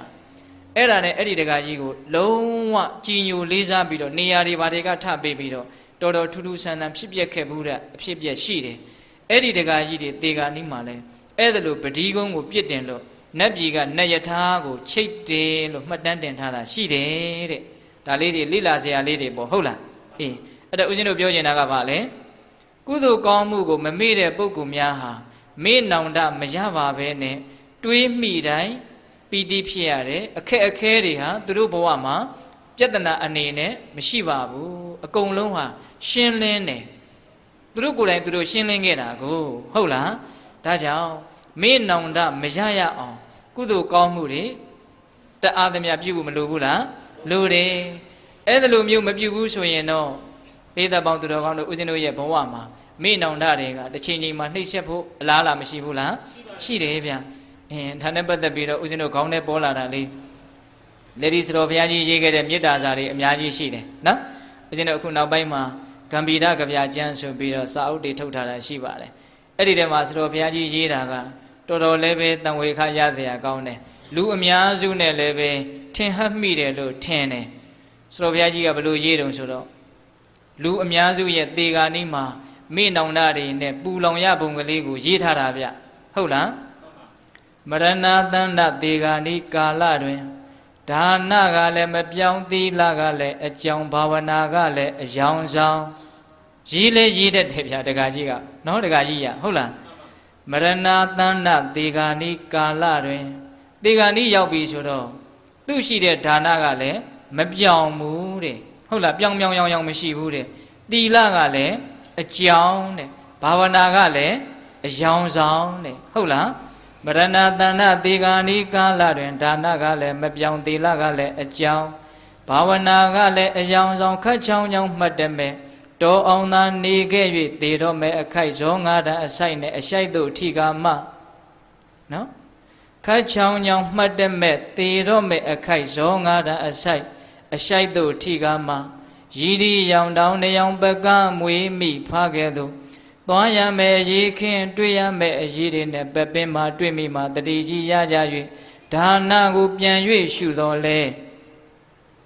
အဲ့ဒီကြတော့တော်တော်ကိုအရေးကြီးပြီပေါ့နော်သေတော့မဲ့အခိုက်ဇောငါးတာအဆိုင်သူထိကမှာပိဿရေအဆိုင်ထိတယ်ဆိုတော့ထိဘူးလားနော်တစုံတစ်ခုကကိုယ့်အဆိုင်ကိုထိုးတာကိုခံစားဘူးလားအသက်တောင်မရှူနိုင်ဘူးအောင့်တော်တာတခါတည်းဟုတ်လားအေးသေဂာနိအခါကိုတင်စားပြောတာနော်မရဏတန္တဇောတွေဆိုင်လာပြီအဆိုင်ထိလာပြီတကယ်အရေးကြုံလာပြီဆိုတော့နေရောင်ပကမွေးမိဖားခဲ့သူတဲ့မွေးကဖားကိုမြို့တယ်ခြေတော်လေးကစပြီးတော့မြို့တယ်ဟိုဖားကမသေးသေးဘူးပါဇက်ကဟပ်ပက်နဲ့ဟုတ်လားအဲ့တော့နောက်ကကြိုက်ထားတဲ့ဟာကြောင့်ရှေ့ကနားတွေပါးတွေကရောင်းနေပြီဟုတ်လားမွေးမိဖားမြင်တယ်နော်မျက်စိတဲကိုအဲ့လိုပဲကိုယ့်ကိုသေမင်းကစပြီးတော့မျိုးစားပြုတ်ပြီပေါ့နော်မျိုးစားပြုတ်ပြီးသေအံ့ဇဲပေါ့ဟုတ်လားရည်ဒီရောင်တောင်နေရောင်ပကမွေးမိဖားခဲ့သူအဲ့ဒါလိုအရေးခင်းနေနဲ့တွေ့လာပြီဆိုတော့ကိုယ့်ရဲ့ဒါနကိုပြန်ပြီးတော့စဉ်းစားတယ်တဲ့ပြုဘူးသည်ဒါနကကာလနဲ့ခတ်ရောလောကနဲ့ခတ်ရှက်ထွေးရှက်လူလဲအစဉ်ကျဲနေကြ၍စိတ်ထဲမှာမကြည်လားလှုပ်ထားတဲ့ဒါနလေးတွေကဘလို့ဒါနဖြစ်နေလို့ဆိုလောကနဲ့ခတ်ဖက်ဟုတ်လားဂုံပကသနာတွေမမောပြီးတော့လှုပ်ခဲ့တာတွေရှိတယ်မကောင်းတဲ့လို့လှုပ်တာရှိတယ်စိတ်စေတနာမပါဘဲနဲ့လှုပ်တာတွေရှိတယ်အမျိုးမျိုးပေါ့ဗျာဟုတ်လားပြုဘူးသည်ဒါနကကာလနဲ့ခတ်ရောလောကနဲ့ခတ်ဖက်ထွေးရှက်လူလဲအစဉ်ကျဲနေကြ၍စိတ်ထဲမှာမကြည်လားစိတ်ကိုကြည်အောင်ပီတိဖြစ်အောင်လုပ်မပေးနိုင်တဲ့ဒါနမျိုးပေါ့နော်စိတ်ထဲမှာမကြည်လားသီလကိုရှာပြန်သောလောကရန်ခုခေတ်ကလူအဖြစ်ကြက်လာ၍တတ္တမြဝစီကအနင်သားဖန်နိုင်မှတော်တန်ယုံရှိကြတယ်သီလကြည့်လိုက်ပြန်တော့လဲမလွယ်ပါဘူးကွာဒီခေတ်ကမှုသားမပါလင်္ကာမချောသီလကလေးထိုက်တဲ့လောက်ပြက်အောင်လုပ်မှစီးပွားရေးကလည်းဖြစ်တာဆိုပြီးတော့ကိုယ်သီလကြည့်ပြန်တော့လဲအာရတရားမရှိဘူးတဲ့ဟုတ်ရဲ့လားဆရာကြီးရေးတတ်တယ်နော်အေးသမထမနောဝိပဿနာဇောများမှာတော့ပကောတိအသင်္ချာတသက်လုံးရှင်ကွာ၍ထင်စရာဝေးလေစွာတဲ့ဟောပြောတာကတော့မညာမတာပဲနော်သမထမနောဝိပဿနာဇောများမှာတော့ပကောတိအသင်္ချာတသက်လုံးရှင်ကွာ၍ထင်စရာဝေးလေစွာတဲ့သမထတွေဝိပဿနာတွေနဲ့ကအဝေးကြီးဝေးခဲ့တာနော်ပကောတိအသင်္ချာပကောတိဆိုတာကဏ္ဍသင်္ချာအသုံးအနှုန်းတစ်ခုပါပဲဟုတ်လားအသင်္ချေရတို့အနန္တတို့ဆိုကြားဘူးတယ်မဟုတ်လားအများကြီးပေါ့နော်ဆိုလိုတာကဟုတ်လားပကောတိအသင်္ချာတသက်လုံးစင်ကွာ၍ထင်စရာဝေးလေးစွာလို့ဆိုလိုကြီးကအဲ့လိုပြောတာအဲ့တော့တေဂာနိကာလမှာတွေ့ရမယ့်အရေးခင်းတွေကိုပြည်လေစေတာဟာဒါနသီလဘာဝနာဆိုတဲ့ကုသိုလ်ကောင်းမှုတွေပဲရှိတာမဟုတ်လား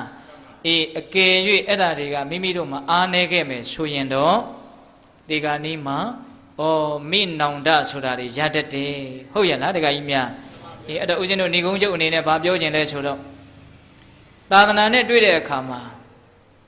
ဘာအရေးကြီးဆုံးလဲဘာကိုမမေ့ဖို့အရေးကြီးဆုံးလဲဆိုလို့ရှိဝိပဿနာဘာဝနာတရားကိုမမေ့ဖို့အရေးကြီးဆုံးပါပဲဘာဖြစ်လို့လဲဆိုတော့သူကအဖိုးအတန်ဆုံးဖြစ်လို့ဟုတ်လားတက္ကမကြီးများသူကအဖိုးအတန်ဆုံးအဖိုးအတန်ဆုံးသောအရာကိုမကောက်ယူမိတာဒီအကြီးကျယ်ဆုံးသောဆုံးရှုံးမှုလို့ပြောလို့မရဘူးလားရတယ်ဗျာအဲ့ဒီကြရင်လာမှာနော်တေချာပေါက်လာမှာနော်ငါအသိဉာဏ်တူလောက်ခဲ့မိဘူး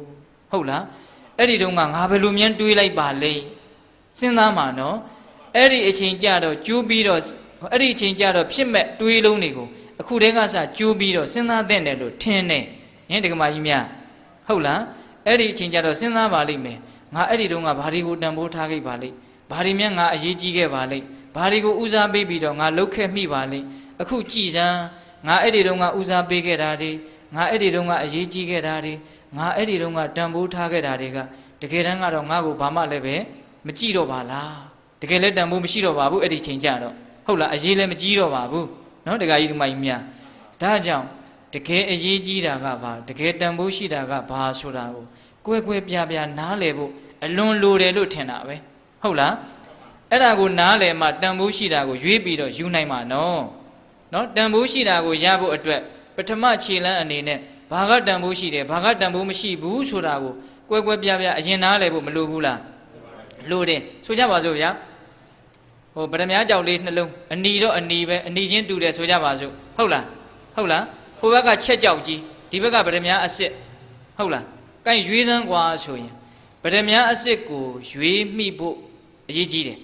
အဲ့ဒီဗရမ ्या အစ်စ်ကိုရွေးမိဖို့ဆိုတဲ့နေရာမှာဘယ်ဟာကဗရမ ्या အစ်စ်လဲဘယ်ဟာကချက်ကြောက်လဲလို့အရင်သိပြီးမှရွေးလို့ရဘယ်ဟာကအစ်စ်လဲဆိုတာကိုအရင်မသိသေးသမျှအဲ့ဒီအစ်စ်ရဖို့အလားလားမရှိဘူးအဲ့တော့အရင်သိဖို့အရေးမကြီးဘူးလားဒါကြောင့်ဦးဇင်းတို့မြတ်စွာဘုရားဟောတာဗောဗျာအတာရိတာရမတိနောတာရိစာတာရဓတ္တိနာတေတာရနာတိကိစ္ဆန္တိမိစ္ဆာသင်္ကပ္ပဂောစရာအနှစ်ရှိတာအနှစ်မရှိတာကိုခွဲမသိတဲ့ပုဂ္ဂိုလ်တွေဟာအနှစ်နဲ့လွဲကြတယ်တဲ့ကဲဒီကမကြီးများအနှစ်ရှိတာမရှိတာမှခွဲမသိဘူးဆိုမှတော့အနှစ်ကိုရဖို့အဝေးကြီးလိုသေးတယ်ဟုတ်လားအေးအနှစ်ရှိတာအနှစ်မရှိတာကိုခွဲပြီးတော့သိပြီဆိုတော့မှအနှစ်ကိုရတာဟုတ်ရဲ့လားဒါကြောင့်ဘဝမှာတကယ်အရေးကြီးတာကဘာတကယ်တန်ဖိုးရှိတာကဘာဟုတ်လားတကယ်အဓိကကြတာကဘာဆိုတာကိုကြိုးကြိုးတင်တင်သိထားဖို့အရေးကြီးတယ်နော်သိထားမှအရေးကြီးတာတွေတန်ဖိုးရှိတာတွေအဓိကကြတာတွေကိုကြိုတင်ပြီးတော့လှုပ်ထားနိုင်မှာဟုတ်လားအေးဒါကြောင့်ပေသက်ပေါင်းသူတော်ကောင်းတို့မဖြစ်မနေတွေ့ကြရမယ်ရင်ဆိုင်ကြရမယ်ဖြတ်တန်းကြရမယ်ဖြည့်ရှင်းကြရမယ်ဒီပြဿနာဒီအရေးခင်းဟုတ်ရဲ့လားပြည်လေစေဖို့အတွက်တနည်းအားဖြင့်မေ့နောင်တတွေနဲ့နောက်တစ်ချိန်မှာမပူရဖို့အတွက်ဒါနသီလဘာဝနာဆိုတဲ့ကုသိုလ်ကောင်းမှုတွေပြည့်စုံဖို့မလိုဘူးလားလိုပါတယ်ဟုတ်လားအေးအဲ့ဒါဦးဇင်းတို့ပြောလိုက်တဲ့မေ့နောင်တဟုတ်လားတရားကိုပြန်ပြီးတော့အနှစ်ချုပ်ကြစို့နော်ဒကာကြီးဒီမကြီးများအေးဘာတွေလဲဦးဇင်းပြောလိုက်တာပထမဆုံးပြောလိုက်တာကနောင်တ10မျိုးဇနတန္တမင်းကြီးဘုရားလောင်းကြီးပြောခဲ့တဲ့နောင်တ10မျိုးဟုတ်လားပြီးတော့ဦးဇင်းတို့မြတ်စွာဘုရားဓမ္မပဒပါဠိတော်မှာဟောတဲ့ပါဠိတော်ကိုအမိပြုပြီးတော့ပြောလိုက်တာကမိုင်းနောင်တနဲ့မေ့နောင်တမကောင်းတာတွေကိုလုံမိလို့ရတဲ့နောင်တကမိုင်းနောင်တကောင်းတာတွေကိုမလုံမိလို့ရတဲ့နောင်တကမေ့နောင်တဟုတ်လားဘယ်နောင်တမှကောင်းကျိုးမပေးပါဘူးလို့နားလည်ပြီးတော့ဟုတ်လားဘဝမှာနောင်တကင်းလို့နောင်တဝေးလို့အေးတဲ့လူတွေဖြစ်ရအောင်မကောင်းတာတွေကိုတတ်နိုင်သမျှရှောင်နိုင်ကြပါစေဟုတ်ရဲ့လားဒါသာသနာတော်ရဲ့အခြေခံအကြဆုံးအဆုံးမနော်မကောင်းတာတွေကိုတတ်နိုင်သမျှရှောင်နိုင်ကြပါစေကောင်းတာတွေကိုတတ်နိုင်သမျှဆောင်နိုင်ကြပါစေဒါဆိုရင်မိုက်လို့ရတဲ့နောင်တလည်းမဖြစ်ရတော့ဘူးမေ့လို့ရတဲ့နောင်တလည်းမဖြစ်ရတော့ဘူးနောင်တကင်းတဲ့လူသားနောင်တဝေးလို့အေးရတဲ့လူသားဖြစ်ပြီးတော့အကောင်းကြီးကောင်းပါလိမ့်မယ်အချမ်းသာကြီးချမ်းသာပါလိမ့်မယ်လို့ဦးဇင်းတို့ပြောရင်းနဲ့ဟုတ်လားအေးနောင်တဝေး၍အေးပါစေတဲ့ဒီတရားကိုဦးဇင်းတို့မေတ္တာပို့ပြီးတော့အဆုံးသတ်ကြရအောင်ဟုတ်လား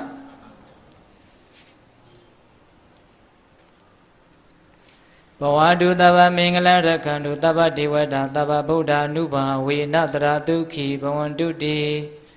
ဘဝတုတဗ္ဗမင်္ဂလရက္ခန္တုတဗ္ဗဒေဝတာတဗ္ဗဓမ္မာ ानु ဘာဝေနတရာဒုက္ခိဘဝန္တုတိ